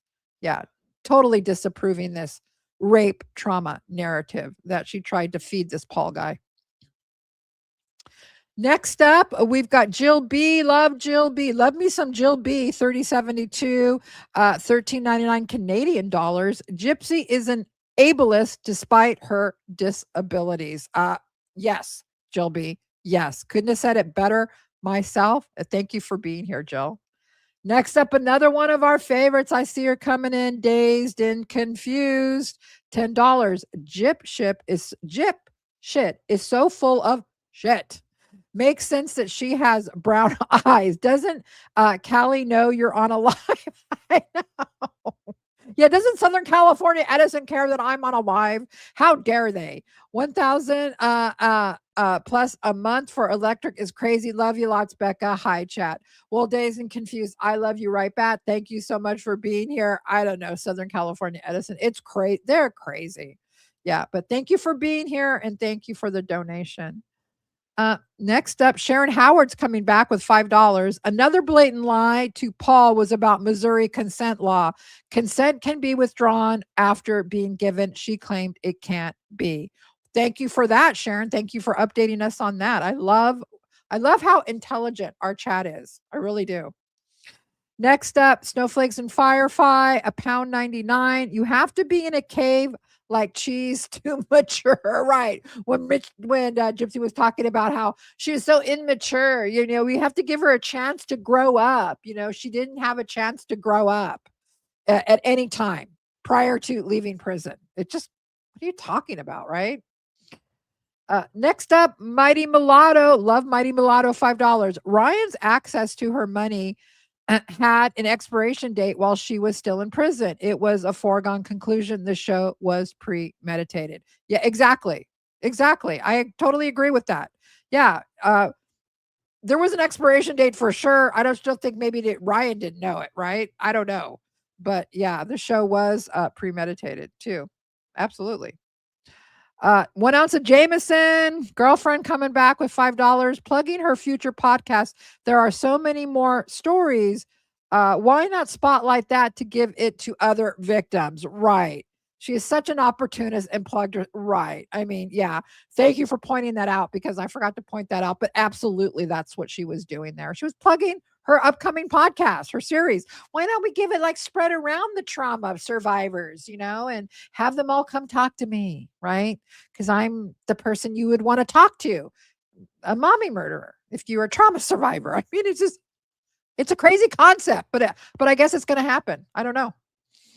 All right, next up, we've got Arisad. I think it's Arisad 337, $2. Her changing accents will never not be funny. Oh my gosh, right. I should have played I had it clipped up, but I didn't play it. The one where she's yelling at Ryan about you're out of control. That's another accent that just cracks me up too. All right, a couple more. We've got Catsman Lady 1978 member for 13 months. Wow, thank you. Hey, Becca, thanks for all you do. No, Catsman Lady, Catsman's. Is that how you say it? Catsman's Lady 1978. Thank you for being a member for 13 months. Thank you so much. We really appreciate that. Thank you. Next up, we got Jill B. Where's Jill B? Jill B coming up. Thanks for all of yours and Mitch's work. Oh, you're welcome, Jill. Thank you for the $6.99. That's very, very generous. I appreciate that. Nutella Nick 90 member for 4 whole months. Thank you. That's wonderful. Glad I was able to catch another live. Yeah, I noticed you were at the last one too, Nutella Nick. This was a good one. And you got the truth train after it. Thank you so much, Nutella Nick. I appreciate that. And next up, we've got at Lex 9666, $2. I keep praying Nick is given a new trial. I think all in our hearts, not that we think, wow, we just think he should be given a fair trial, right? If there was like true justice in the world, that would happen. If there was, a real place where that could happen. I'm just not sure that it will, but I think we all can agree on that. At Lex 9666. Thank you for being here too. Appreciate the $2. At Tennessee Gen X Nurse, yes, $10. Gypsy's fantasy prone personality still has her in and out of reality. I totally agree with this. Yes, she still has a hard time knowing what is and isn't real. I totally agree with this too.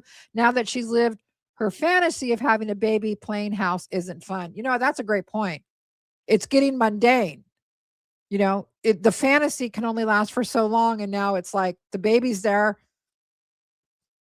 Yeah, it could be a dangerous time. I'm not trying to be dramatic, but I think maybe it could be, Next up, thank you, 10 Gen X Nurse. Thank you so much. Appreciate that comment. Very, very thoughtful.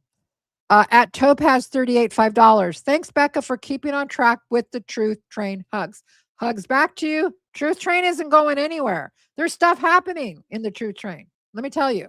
I can't talk about, but if you guys knew, you would go, what? So yes, it's okay. That's all I can say. Thank you for being here, Topaz 38.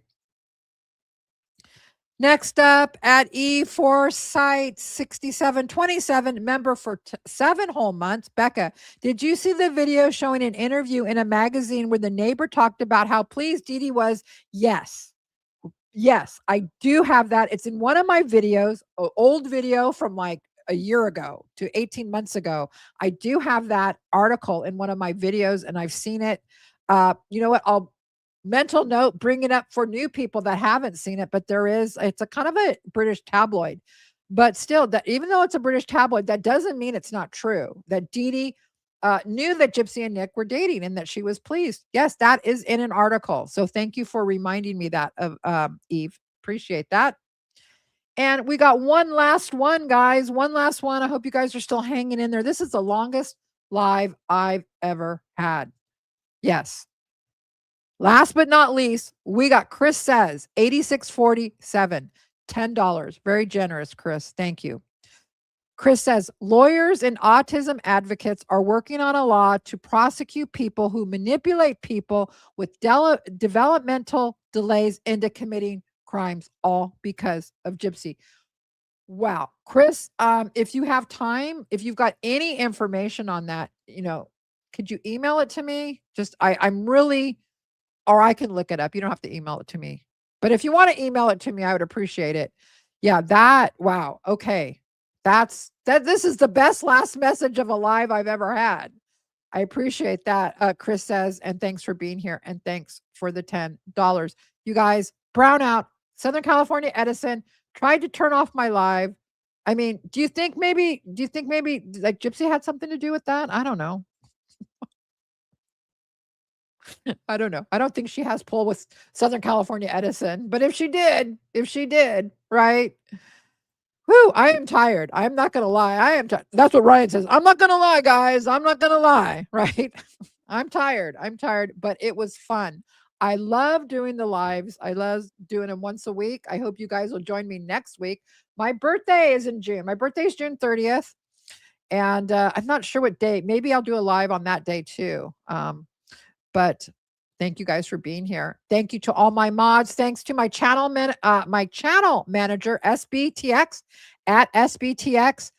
Mersey Me, girl, I don't know what happened. You are a mod. We will get that straightened out. Mersey Me has been with me for a long time as a mod, and she's super loyal. And so something happened in the beginning. This was kind of like the live stream of snafus, but we got through it together. And so I'm going to leave you guys in peace. I'll be bringing a video out next. And of course, I'll be live in a couple more days next week. I hope you guys have a great rest of the weekend. Becca Scoops out. I love all of you. Thank you for being with me. Good night.